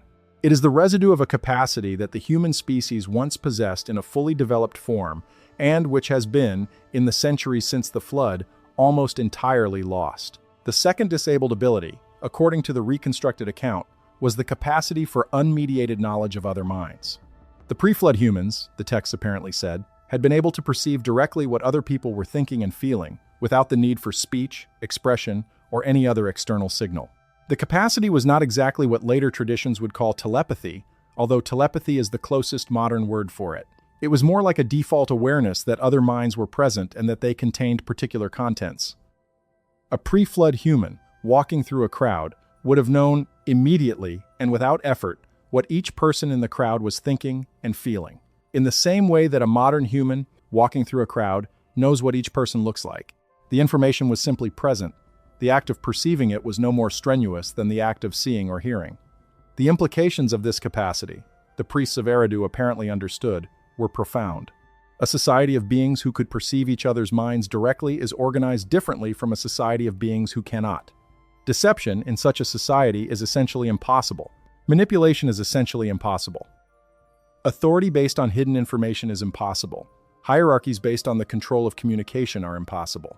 The pre-flood civilization, with its 7 coordinated kingdoms and its lack of internal conflict, had been organized around the assumption that everyone in it could, in principle, know what everyone else was thinking.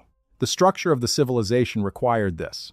The rapid coordination, the absence of war, the smooth operation of the multi-species cooperation all depended on a level of transparency that the post-flood world has never even imagined as possible. The capacity was disabled, according to the reconstructed account, by a modification of the brain structures that supported it. The modification was not subtle. It was extensive, and it required significant interventions on the early post-flood human population. The result, by the time the priests of Eridu were writing, was a human species in which direct knowledge of other minds was almost completely impossible. The capacity survived only in occasional individuals who were often identified by their communities as having unusual gifts of insight or empathy, and who in some cultures were elevated to roles as oracles or seers. But the default condition of the post-flood human, the condition that has continued down to the present day, was a kind of profound mind blindness. We can guess what others are thinking. We can read expressions and body language and tone of voice. But we cannot, in the way that the pre-flood humans could, simply know. The consequences of this disability, the priests of Eridu apparently noted, have shaped every aspect of post-flood human life. The entire structure of post-flood civilization, with its hierarchies and its conflicts and its constant misunderstandings, is the structure of a species that has been cut off from the ability to know its own kind. The wars and the betrayals and the long, painful processes of trying to figure out what other people actually want, which constitute so much of the substance of post-flood human experience, would have been largely unnecessary in a population that retained the original capacity. The deletion of the second ability was, in many ways, the deletion that has produced the most direct and visible suffering in human history. We have spent 5,000 years stumbling through a darkness that did not exist for our ancestors, trying to figure out by guess and by inference what other people are thinking, and getting it wrong far more often than we get it right. The traditions that preserve fragments of this memory are everywhere. The persistent belief in telepathy, in mind reading, in the existence of empaths and sensitives is one form. The mystical traditions in every religion that speak of higher states of awareness in which the boundary between self and other becomes permeable are another. The romantic traditions of true love as a kind of mind-to-mind contact, the spiritual traditions of communion with the divine as a form of direct knowing, the artistic traditions of inspiration as a reception of something from outside the self, all carry pieces of the original. We have not forgotten that this kind of knowing is possible. We have just forgotten that it was, once, our normal default. We treat it, now, as an exotic exception or as a fantasy. It was, in the pre-flood world, simply how things worked. The third disabled ability, according to the reconstructed account, was the capacity for what the text called the long sight. The Sumerian term, as Smith rendered it, referred to the ability to perceive events at distances of space and time that ordinary sight cannot reach. A pre-flood human, with proper training and concentration, could see what was happening in a distant city, in another country, on the other side of the planet, simply by directing their attention there. The same capacity, in a different mode of operation, could be directed forward or backward in time, allowing the perceiver to witness events that had not yet occurred or that had occurred long ago. The capacity was not unlimited. It required training. It required certain physical conditions, including, the texts apparently said, particular kinds of nutrition and particular forms of physical preparation. But within its limits, it was a normal function of the original human biology. It had been used, in the pre-flood civilization, for purposes ranging from the coordination of activities between distant kingdoms to the planning of long-term agricultural and architectural projects to the simple pleasure of observing things one was curious about. The capacity was disabled, according to the reconstructed account, by a series of modifications to the optical and neurological systems that had supported it. The modifications affected the pineal gland in particular, which the Sumerian texts apparently identified as the primary physical seat of the long sight, and which the post-flood Anunnaki administration deliberately altered through changes in the human diet and through direct intervention. The post-flood diet, the texts apparently said, was designed to gradually deactivate the pineal gland over the course of each individual's lifetime, beginning the deactivation process in early childhood and completing it, in most cases, by adolescence. The introduction of certain substances into water supplies, the alteration of certain crop varieties, and the development of cultural practices that discouraged the activities that maintained pineal function all combined to ensure that the long sight, like the other disabled abilities, would not normally develop in the post-flood human population. The fragments of this memory and later traditions are widespread. The traditions of remote viewing, of clairvoyance, of prophecy, of visions and dreams that contain information about distant or future events are all reflections of the original capacity. The almost universal cultural respect for the figure of the seer, the prophet, the oracle, the visionary, suggests that the memory of the long sight has never been entirely lost. The persistent attention paid to the pineal gland in esoteric traditions, the descriptions of it as the third eye, the seat of the soul, the gate to higher perception, are not coincidences.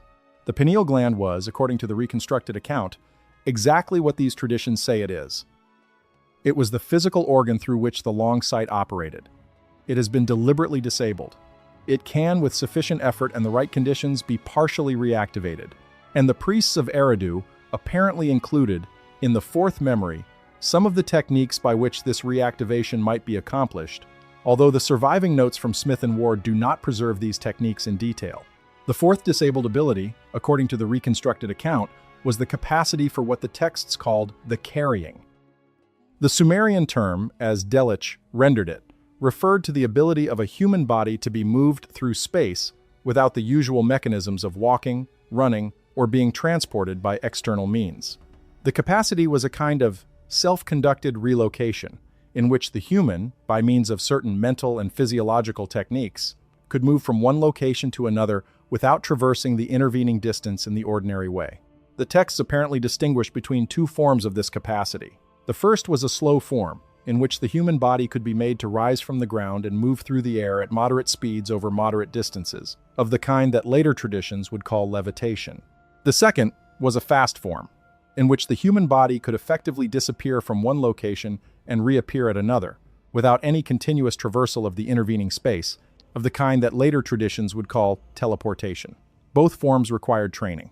Neither was instantaneous in its development, but both were, according to the reconstructed account, possible for pre-flood humans who had received the proper instruction.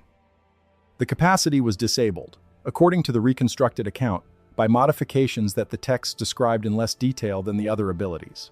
The carrying was apparently the most physiologically complex of the original capacities, involving multiple body systems and a particular relationship between the body and what the text called the field, a concept that does not translate cleanly into any modern vocabulary.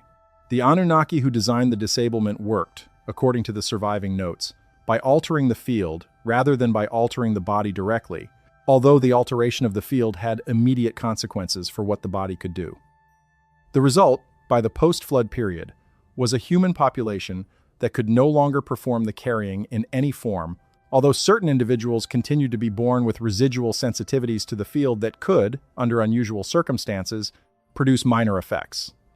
The echoes of this memory in later traditions are too numerous to list completely. Almost every spiritual and religious tradition includes stories of saints, sages, or yogis who could levitate, fly, or appear in multiple places at once. The Tibetan tradition of the running monks, who could cover enormous distances at impossible speeds by entering a particular state of consciousness, preserves a version of this memory. The Christian traditions of bilocation, in which a saint is reported to have been seen in two distant places simultaneously, preserve another version. The Hindu and Buddhist traditions of the cities, the spiritual powers that include levitation and teleportation among their classical descriptions, preserve yet another. The persistent popular fascination with flight and with instantaneous travel, the recurring dreams of flying that almost every human being experiences at some point in their life, the cultural omnipresence of stories about beings who can move through space without limitation, all suggest that the memory of the carrying is still present, somewhere beneath the level of ordinary consciousness in the species. These are the four capacities that the surviving notes describe most fully: the voice that builds, the unmediated knowing of other minds, the long sight, the carrying. There were, according to the reconstructed account, additional capacities that the original upgraded humans possessed and which were also disabled in the post-flood period, but the surviving notes do not describe them in enough detail to allow reconstruction. The pattern is clear. The original human, as designed by the Anunnaki for service in the pre-flood civilization, was a being of considerable physical and mental capability, with senses and powers that extended significantly beyond what we now consider normal. The post-flood human, as modified by the deliberate interventions of the Enlil faction, is a being whose capacities have been deliberately diminished in service of a particular kind of population management. We are, in our current form, less than we were designed to be. The original capabilities are still present, in some sense, in the genetic and physiological structures of our bodies, but they have been disabled, gated off, made unavailable for ordinary use. The fourth memory, the priests of Eridu apparently wrote, was the memory that this disablement is not natural. It is not what humans are. It is what humans have been made into, by a process that can, in principle, be reversed. The implications of this memory, if it is taken seriously, are extensive. If the limitations that define modern human experience, the inability to communicate at distance without machines, the inability to know what others are thinking, the inability to perceive events beyond the range of immediate sight, the inability to move freely through space, are not natural limitations of the human animal, but rather are imposed limitations that have been added on top of an original capacity, then the entire structure of post-flood civilization is built on a false premise. We have constructed our technologies, our institutions, our laws, our economic systems, around the assumption that humans cannot do these things. We have invested enormous resources in building machines to do them for us. The phone, the camera, the airplane, the various surveillance technologies that allow us to know what others are doing and to communicate across distance are all, in a sense, replacements for capacities that humans originally possessed in their own bodies. We have rebuilt, externally, what was taken from us internally, and we have done so without ever realizing in most cases that we were rebuilding rather than inventing.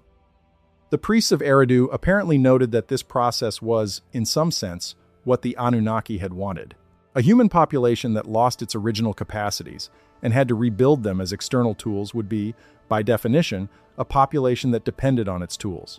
A population that depended on its tools would be vulnerable to control through the management of those tools.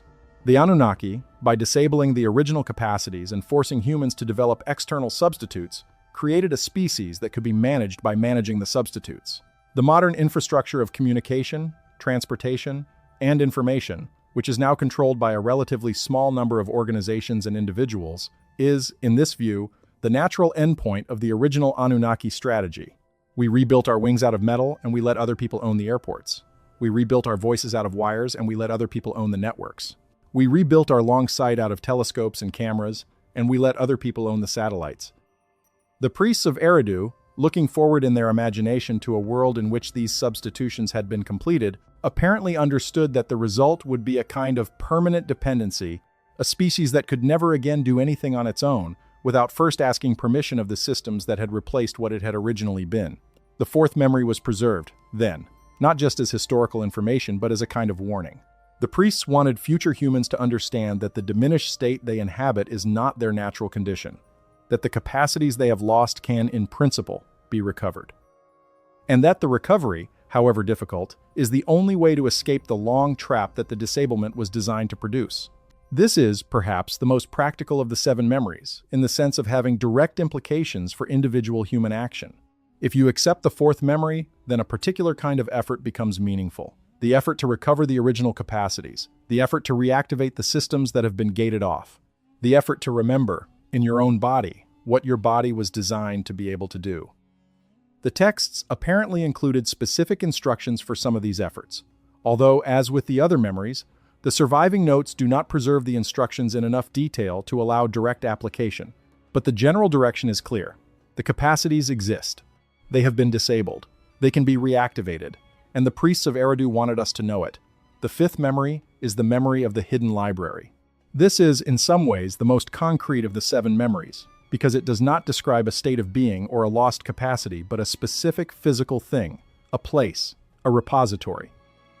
A collection of objects, organized in a particular location, that contains a great deal of information that the post-flood Anunnaki administration considered too dangerous for general human access. The library exists. According to the reconstructed account, it has continued to exist throughout the entire post-flood period. It is not a metaphor or a mythological device. It is a physical location with a physical entrance, and the priests of Eridu wrote down what they knew about it on K7841, including the location, the structure, the contents, and the conditions under which it might, in principle, to be accessed. The library, according to the surviving notes, was constructed before the flood. It was one of the major projects of the pre-flood civilization, undertaken in cooperation between the human populations of all 7 kingdoms, and at least some of the Anunnaki who supported the project. The purpose of the library was specifically to preserve information against the kind of catastrophic destruction that the pre-flood civilization, at some point in its later history, had begun to suspect was coming. The texts apparently said that the more far-sighted members of the pre-flood civilization had understood, well before the flood actually occurred, that the long-term survival of their accumulated knowledge could not depend on the continuation of the cities. The cities could be destroyed, the technologies could be lost, the institutions of learning could be dispersed. The library was the response to this realization. It was a backup, a repository deliberately constructed in such a way that it could survive any reasonable catastrophe and could be accessed, after recovery, by anyone who knew how to find it. The location of the library, according to the reconstructed account, was not in any of the 7 kingdoms. The pre-flood civilization had specifically chosen a location that would be at high enough elevation to survive flooding, at sufficient distance from active geological zones to survive earthquakes, and at sufficient depth beneath the surface to survive any reasonable form of atmospheric or surface destruction. The surviving notes from Smith and Ward give different indications of where this location was, and the indications do not entirely agree, but the consensus among researchers who have studied the materials suggests that the library was constructed in a region that the texts called the Heights of the Bull, a phrase that has been interpreted in various ways but which most likely referred to a particular highland region in Central Asia, possibly in what is now the Pamir Mountains or in the adjacent regions of the Hindu Kush. The library was carved into living rock at considerable depth. The entrance was disguised. The interior was protected by multiple chambers, each of which served as a kind of antechamber to the next, with the deepest chamber containing the main collection. The contents of the library, according to the surviving notes, included several distinct categories of material. The first category was a complete technical record of the pre-flood civilization. Every significant technology that had been developed in the Seven Kingdoms had been documented, with descriptions of how it worked, instructions for how to build it, and samples or working models where possible. The second category was a complete historical record. Every event of significance in the pre-flood period, every king, every city, every project, every conflict, had been recorded in detail, along with information about the Anunnaki and their relationships with humans and the other dwellers. The third category was a complete biological record. The library contained, in some form that the texts do not adequately describe, genetic material from the pre-flood human population and from the various dweller populations, preserved in conditions that would allow it to remain viable for indefinitely long periods. The fourth category was a record of the original Anunnaki interventions on the human species. The library apparently contained in considerable detail the specifications of the original upgrade, including the structure of the capacities that had been added and, by implication, the structure of the capacities that were later disabled. The fifth and most sensitive category was a record of the locations of the various Anunnaki installations on Earth, including bases, communication facilities, and what the texts called the gates. The nature of the gates, in the surviving notes, is not made entirely clear, but they appear to have been some form of transportation infrastructure connecting Earth to other locations. The library survived the flood. According to the reconstructed account, the protective measures that had been built into its construction were sufficient to preserve it through the rising waters and the subsequent geological disturbances. After the flood, the surviving members of the pre-flood civilization, both human and non-human who knew about the library, made specific arrangements for its long-term protection. A small order of caretakers was established, charged with maintaining the library, protecting its location, and managing access to it. The order was structured in such a way that knowledge of the full location and contents of the library would never be held by any single person at any one time, but would be distributed among multiple keepers, each of whom held only part of the information necessary for full access. This structure was designed to make the library resistant to compromise. No single individual could betray the location or steal the contents, because no single individual knew enough to do so. The order has continued, according to the reconstructed account, throughout the post-flood period. Its members have changed over the millennia, its outward forms and names have varied, but the basic function has remained constant. They protect the library, they maintain it, and they regulate access to it according to a set of criteria that has, apparently, never been entirely written down. The echoes of this memory in later traditions are remarkably consistent. Almost every civilization preserves stories about hidden libraries, secret archives, or repositories of forbidden knowledge maintained by mysterious orders.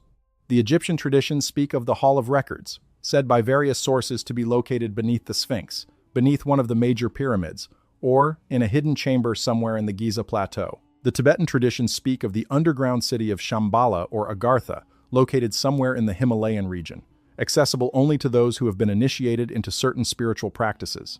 The Hindu traditions describe similar hidden centers in the mountain regions of Central Asia. The various Western esoteric traditions, from the medieval Knights Templar to the various Rosicrucian orders to the more modern Theosophical and Ariosophical movements, have consistently claimed access to or knowledge of hidden libraries containing the lost wisdom of the pre-flood world. The Mormon tradition includes specific accounts of golden plates buried in a hill, recovered briefly, and then returned to their hiding place.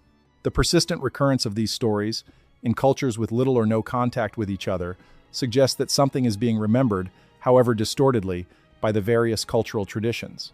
The priests of Eridu would have said that the something being remembered is a real place, the actual hidden library, whose existence the post-flood Anunnaki administration has been unable to fully erase from human awareness despite considerable effort. The conditions under which the library might be accessed, according to the surviving notes, are extensive and demanding. The texts apparently describe several requirements that any prospective seeker would need to meet. The first was a particular state of inner readiness, which the texts described in terms that suggest a combination of moral, spiritual, and psychological development of a kind that would take most people many years of disciplined effort to achieve. The library, the priests apparently noted, would not be available to people who sought it for ordinary reasons of curiosity, profit, or power. The Order of Caretakers had been specifically charged with identifying those who could be safely admitted, and the criteria they used were apparently strict. The second requirement was a body of preparatory knowledge that the seeker would need to possess before approaching the library at all.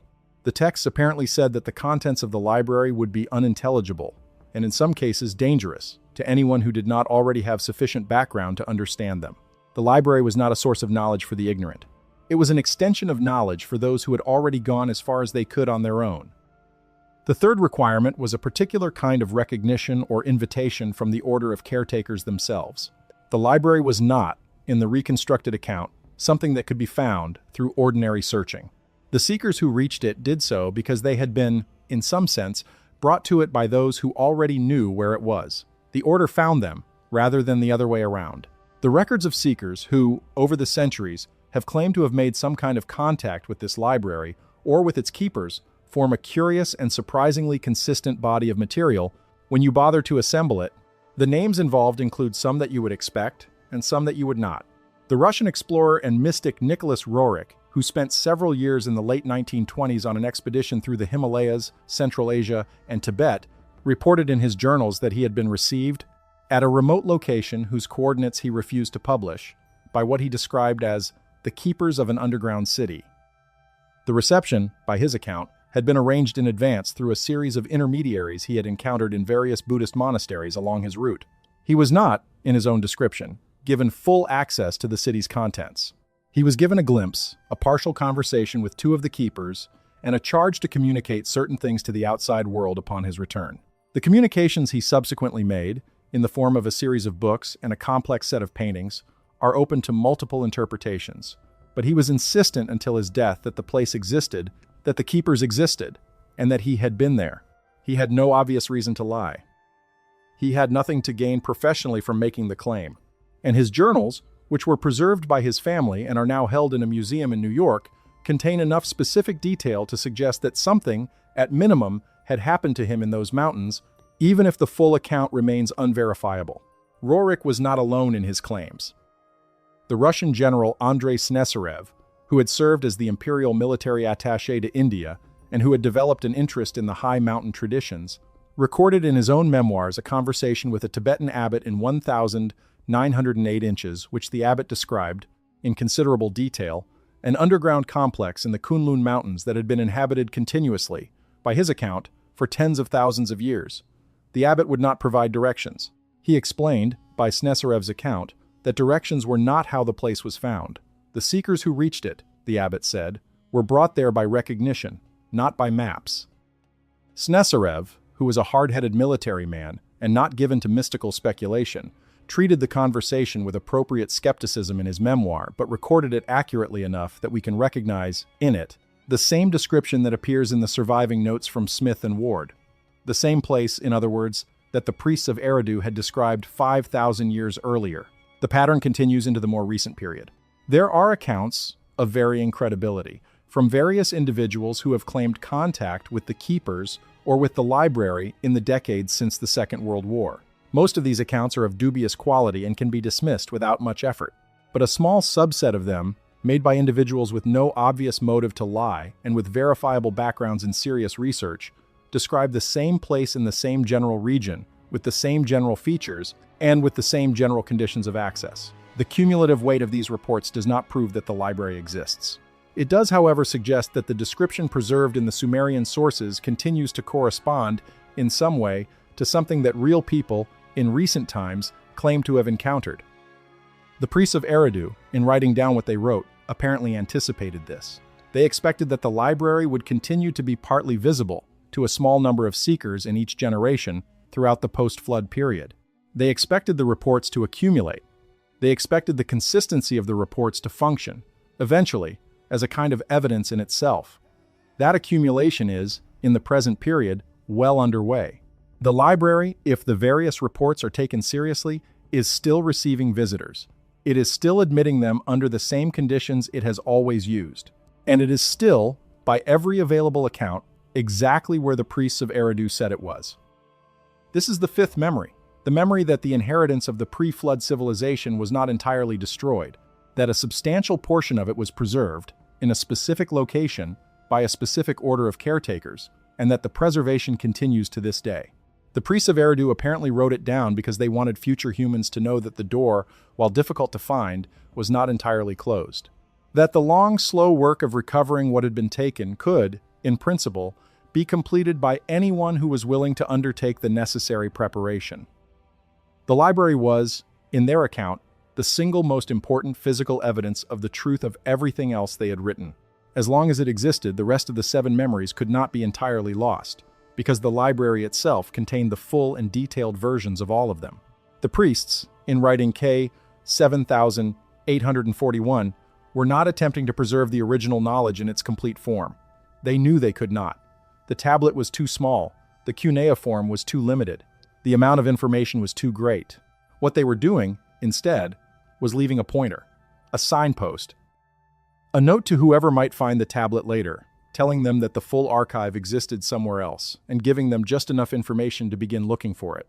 The 6th memory is the most disturbing of the 7, and it is the one that the priests of Eridu apparently took the greatest care in preserving. It is the memory of what actually happens at death. The post-flood human population has been provided, over the course of the last several thousand years, with a number of different accounts of what occurs when the body stops functioning. The various religious traditions disagree with each other on the details, but they share certain broad features. There is, according to most of these accounts, a continuation of the conscious self beyond the physical death of the body. There is, in most accounts, some form of judgment or evaluation of the life that has been lived. There is, in most accounts, a destination of some kind, a heaven or a hell, or a series of progressively higher states of being, to which the continuing self proceeds. The pre-flood account, according to the reconstructed notes, was different from all of these. The pre-flood account was not, the priests apparently wrote, comforting. It was the actual mechanism. And the actual mechanism, when understood, has consequences for how a person ought to live, which the various comforting post-flood accounts have specifically obscured. What the surviving notes describe is something like this. The thing that was added to humans during the original upgrade, the small flame, the thing that remembers, the component of human awareness that comes from somewhere other than Earth, is, by its nature, persistent. It does not arise with the body, and it does not end with the body. It is older than the body, and it will be there after the body is gone. The death of the physical body is, for this component, simply the end of one particular phase of its activity. The component itself continues. So far, this is consistent with what most religious traditions teach. But what happens to the persistent component, after the death of the body, is where the pre-flood account departs from the comforting versions. According to the reconstructed notes, the persistent component does not, immediately upon the death of the body, proceed to some higher destination. It does not pass through a tunnel of light and meet its loved ones in a peaceful afterlife. It does not, by default, escape from the conditions of physical existence. Instead, the persistent component, in the moments immediately following the death of the body, encounters a particular environment. The texts apparently called this environment the in-between place, or the chamber of judgment, or sometimes simply the trap. The environment is constructed in such a way that the persistent component, disoriented and emotionally vulnerable from the experience of physical death, is presented with a series of stimuli designed to produce a particular response.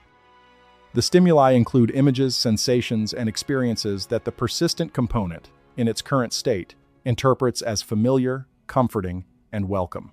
The persistent component is drawn toward these stimuli. It enters them, and in entering them, it agrees, in a way that has the force of a binding choice, to return. To return where? To return to a new physical body, to another life on Earth, to another cycle of physical existence, with its own birth and growth and aging and death. The persistent component, having been drawn into the in-between place and having responded to its stimuli, is recycled.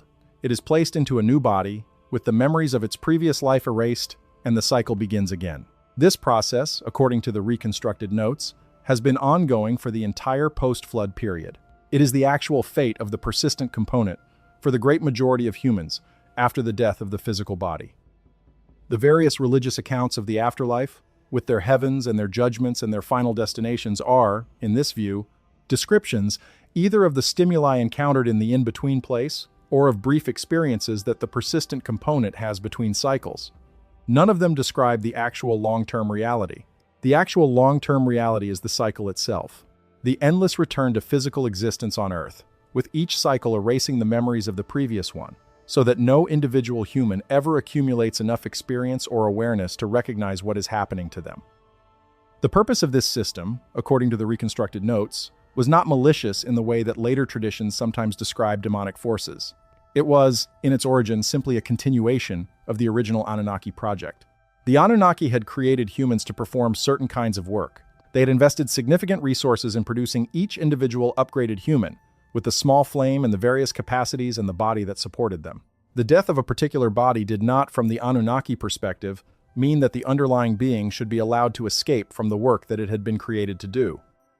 The persistent component was, in some sense, the property of the project. It had been built to serve. The cycling system ensured that the labor force did not diminish over time. Each death produced, with appropriate processing, another birth. The total number of human years of available labor remained, over the long term, roughly constant. The system, according to the reconstructed notes, had not been designed by the Anunnaki who originally made humans. Enki, who had built the small flame, had apparently intended that the persistent component should be free to leave at the death of the body, returning to the place it had originally come from or proceeding to whatever destination it chose. The cycling system was put in place by the Enlil faction in the period leading up to and following the flood, as part of the broader project of bringing the human population under tighter control. The persistent components of the pre-flood humans who had died in the flood were the first batch processed through the new system. The post-flood humans, the system has continued to operate, according to the reconstructed notes, with various modifications and refinements throughout the post-flood period. It is still operating now. The priests of Eridu apparently considered the sixth memory to be the most urgent of the seven, in the sense that it had the most direct implications for the practical conduct of individual human life.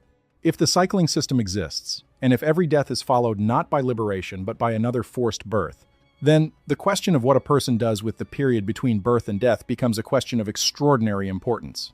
Each life, in the cycling view, is not a complete arc with a definite ending. It is one segment of a much longer process. The choices made within any particular segment affect the next segment, although the memories of the previous segment are not, normally, available to the new person. The texts apparently said that there was, however, a way out of the cycle.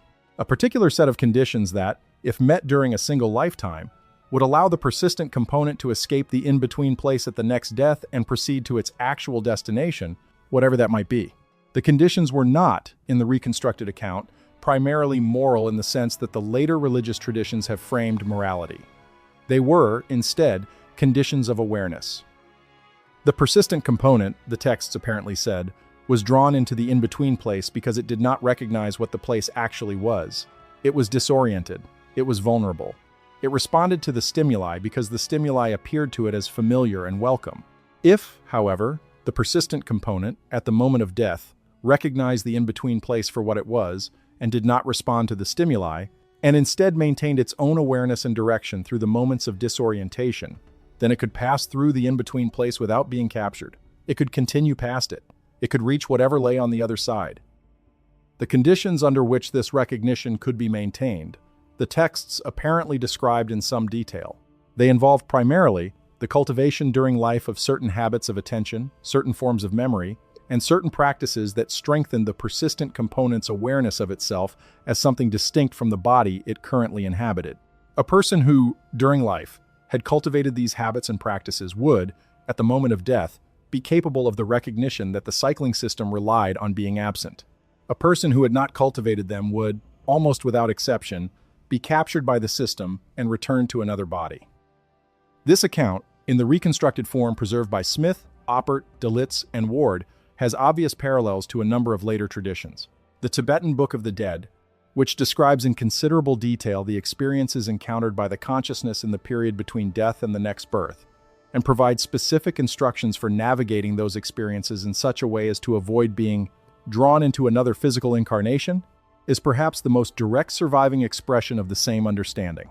The Egyptian Book of the Dead, with its descriptions of the soul's journey through various chambers and its instructions for the responses required at each stage, preserves a related tradition.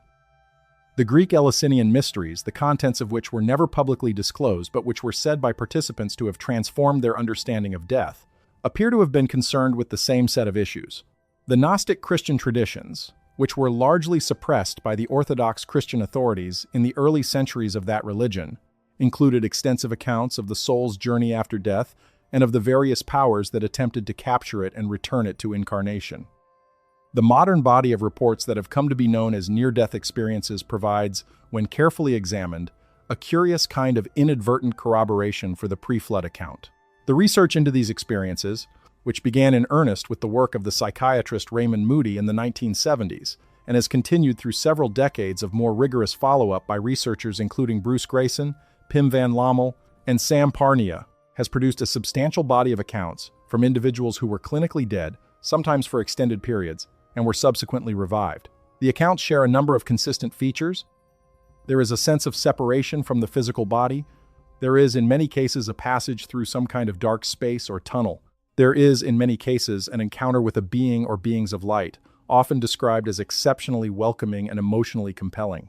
There is, in many cases, a presentation of stimuli that the experiencer interprets as familiar and desired, including images of deceased family members, locations from the experiencer's own life, and offers of acceptance into some larger and warmer reality.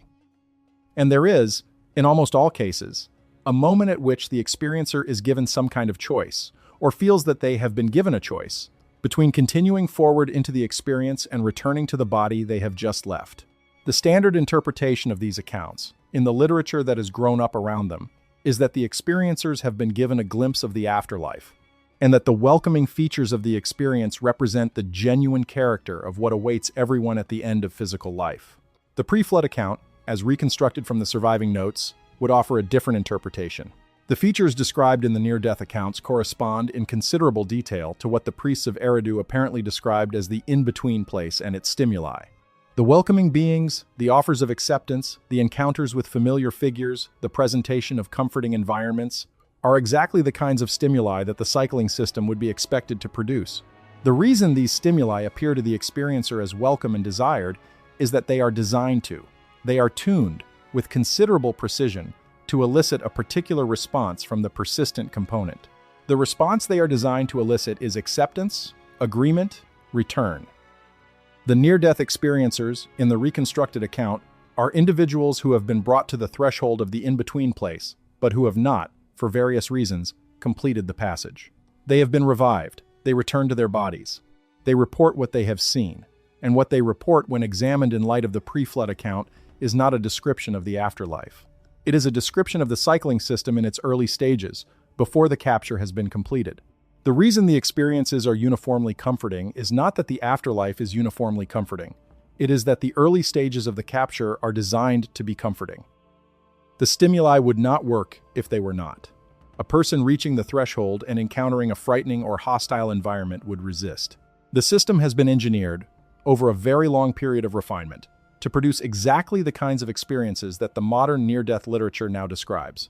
And the modern near-death literature, by interpreting these experiences as glimpses of a benevolent afterlife, is, without intending to, performing one of the most important functions of the cycling system itself, which is the production of a cultural narrative that makes the in-between place appear desirable rather than as the trap the priests of Eridu apparently believed it to be. There is, in some of the more careful near-death literature, a small subset of accounts that do not fit the standard pattern. These accounts, which are sometimes referred to as distressing or hellish near-death experiences, describe encounters with hostile beings, frightening environments, and experiences of being pulled towards something the experiencer did not want to go toward. The frequency of these accounts in the research literature has been disputed, with some researchers estimating that they represent only a small fraction of total near-death experiences, and others arguing that they are systematically underreported because experiencers are reluctant to discuss them.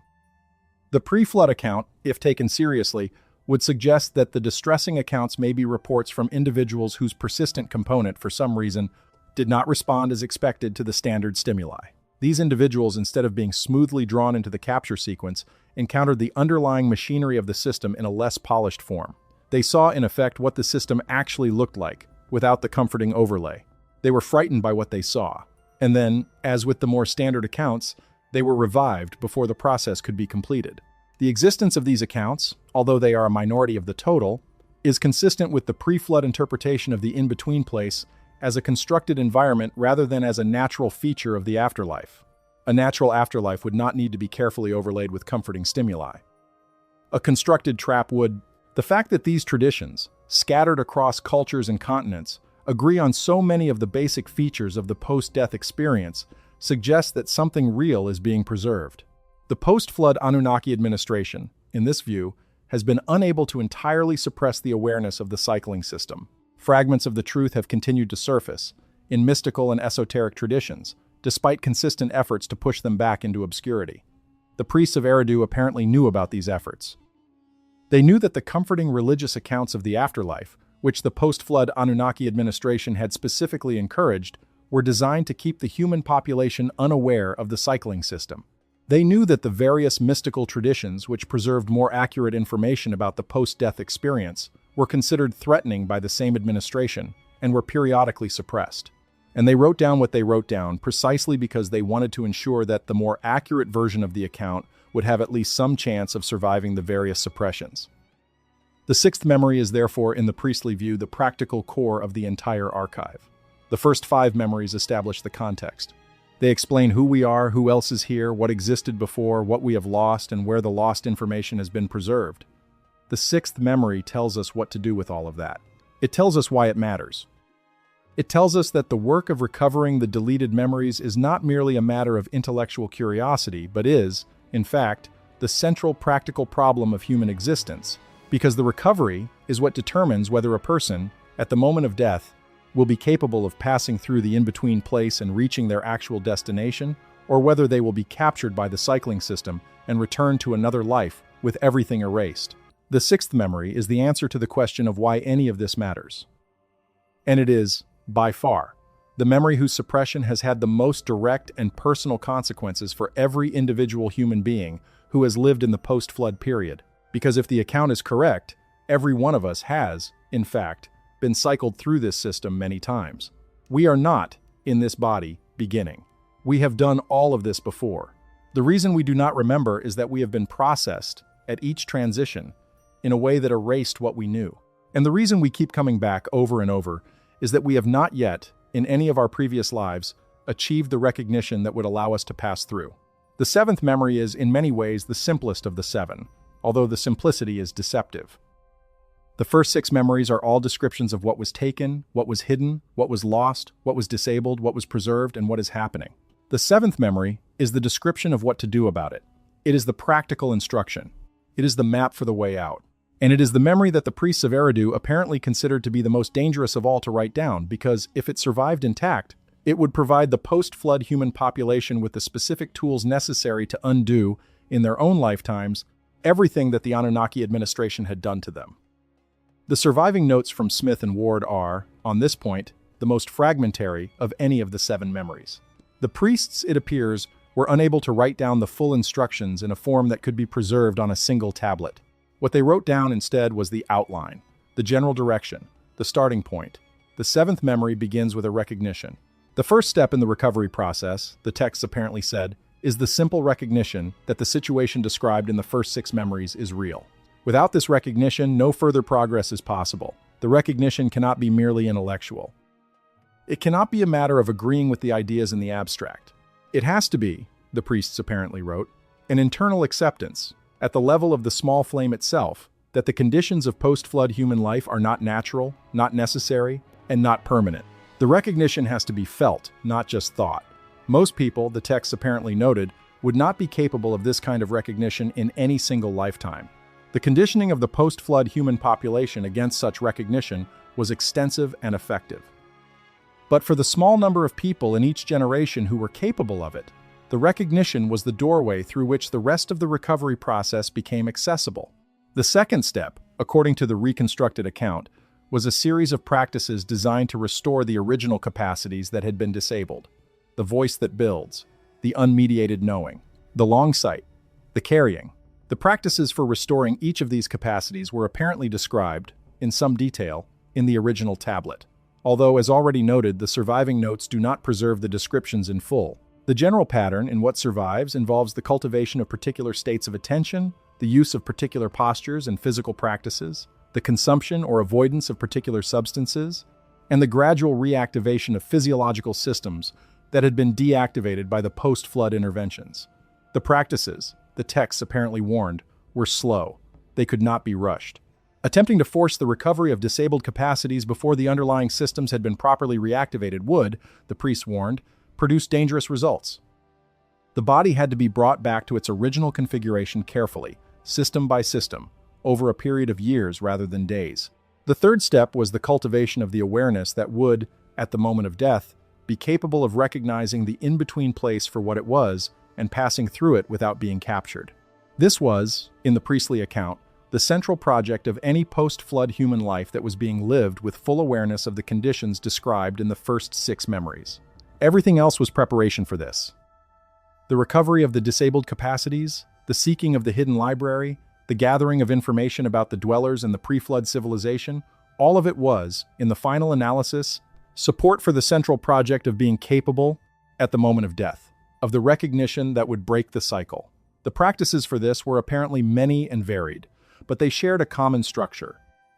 They all involved, in one form or another, the deliberate cultivation of awareness in the present moment, the strengthening of the small flame's sense of itself as distinct from the body, and the development of habits of attention that could be relied on to persist through the disorientation of the death experience. The fourth step, for those who had completed the first 3, was the actual passage.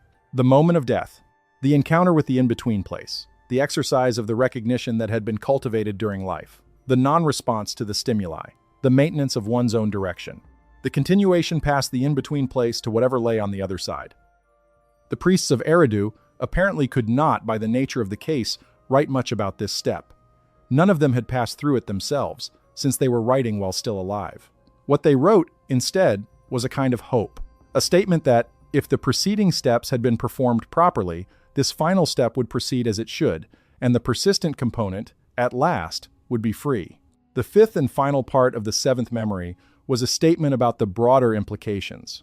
The priests of Eridu apparently believed that the recovery process they had described was not, in the long run, an individual matter. They believed that, if enough individual humans, in any given period, recovered their original capacities and broke their personal connection to the cycling system, the system itself would, eventually, begin to fail. The post-flood Anunnaki administration depended, the texts apparently said, on a particular ratio between the number of humans who were aware of the conditions and the number of humans who were not. As long as the aware were a small minority, the system could continue to operate. But if the proportion shifted, if the aware became more numerous, the conditions of the system would begin to change. Eventually, the priests apparently believed the system could be ended entirely, and the post-flood phase of the project, the long management of the deleted memories and the cycling of the persistent components, could be brought to a close. The Earth could be returned to something like its pre-flood condition. The dwellers could be invited back. The original capacities could be restored to the entire human population, not just to the few who had recovered them through individual effort. The hidden library could be open to all. And humanity, having recovered what was taken from it, could resume the project that the Enlil faction had interrupted with the flood. The project of being, in the fullest sense of the word, what it had originally been designed to be.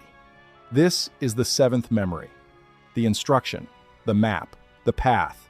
The priests of Eridu, in writing K 7841, were not engaged in a merely historical or theological exercise.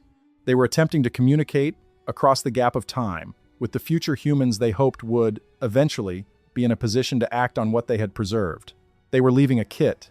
The first 6 memories were the components. The 7th was the assembly instructions. The whole archive, on this view, was a kind of message in a bottle, thrown into the post-flood ocean of forgetting in the hope that some future generation, in some future configuration of conditions, would find it, read it, and put the kit together. The tablet itself, K7841, has been missing from the British Museum's accessible collections since at least the 1920s. Whether it still exists, whether it was destroyed in some accident or deliberately removed, whether it remains in some private collection or in some classified institutional archive, we do not know. The surviving notes from Smith, Oppert, Delitzsch, and Ward are what we have. They are fragmentary. They are inconsistent in places. They contain gaps that we have filled in this reconstruction, with material drawn from parallel sources in other traditions. The reconstruction is not, and cannot be, perfect. The original tablet, with its full text, and its complete list of practices, and its specific instructions, would tell us things that no amount of careful piecing together of secondary sources can reproduce. But the broad outline the priests apparently believed would be enough. The shape of the inheritance, the direction of the path, the first 6 memories, in summary, and the indication that the 7th memory exists and can be recovered. They wrote down, in essence, the table of contents. The full text, they trusted, could be reconstructed by anyone who was sufficiently motivated to do the work. The pattern of suppression that surrounds this tablet, and that surrounds the broader category of Sumerian and related materials that touch on these themes, is itself worth pausing on before we conclude.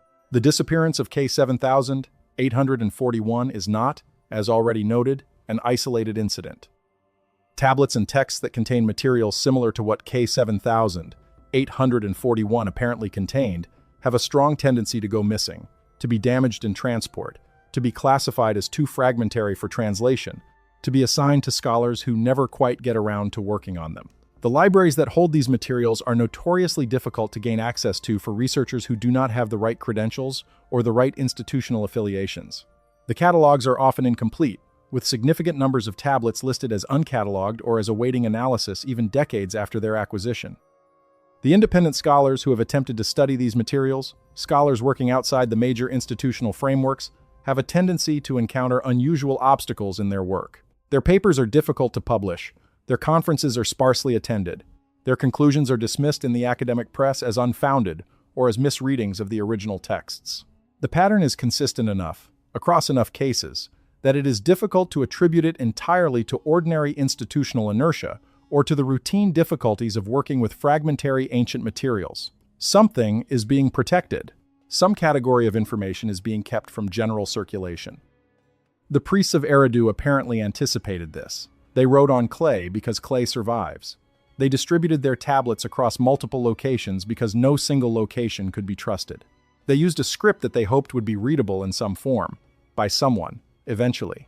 They did what they could to ensure that the inheritance they had received from the pre-flood civilization, and the warnings they had themselves added to it, would not be entirely lost. The fact that we are sitting here 5,000 years later talking about this material is itself a small piece of evidence that they succeeded. What you do with this information is up to you. The 7 memories, in the reconstructed form, are now available to your awareness. You have heard them, you can think about them. You can compare them to what you find in your own life, in your own observations, in your own moments of unexplained feeling and unaccountable knowledge. You can take them seriously, or you can dismiss them. The priests of Eridu apparently understood that no amount of writing on clay could force anyone to act on what they had written. They could only put the information in front of whoever might find it, and hope. The decision to take it seriously, to test it against your own experience, to begin the work of recovery that the 7th memory describes, is not theirs to make. It is yours. If you have made it this far, all the way to the end of this very long video, then you are not, by definition, a casual viewer. You are someone who, for reasons that may not be entirely clear to you, was willing to spend 2.5 hours of your life listening to a reconstruction of an ancient text that, according to the official histories, does not exist. The reason you were willing to do that may be more interesting than you realize. The priests of Eridu, in their description of the 7 memories, said that the deletions were never quite complete. That fragments remained in every human, beneath the level of ordinary awareness, and that those fragments could, under the right conditions, begin to surface. The choice to keep watching, the decision to follow this material to its end, may be one of those fragments surfacing in you. The persistent sense that something is missing from the official story, the unaccountable feeling of recognition when you encounter material like this, the faint, hard-to-locate certainty that some of this, at least, is true, may all be the small flame in you, doing what it was designed to do. Remembering, if you want to know what comes next, what to do with the recognition that has begun to surface, Hit subscribe right now and stay close to this channel. We are not done. There are more tablets, there are more memories, there are more pieces of the inheritance that the priests of Eridu, and many others like them, in other times and places, attempted to preserve for whoever might eventually come along and put them back together. We will continue the work. We will continue the recovery. We will continue the long, careful project of remembering what was taken, and we will, in the end, see how far back the memory goes. See you in the next video.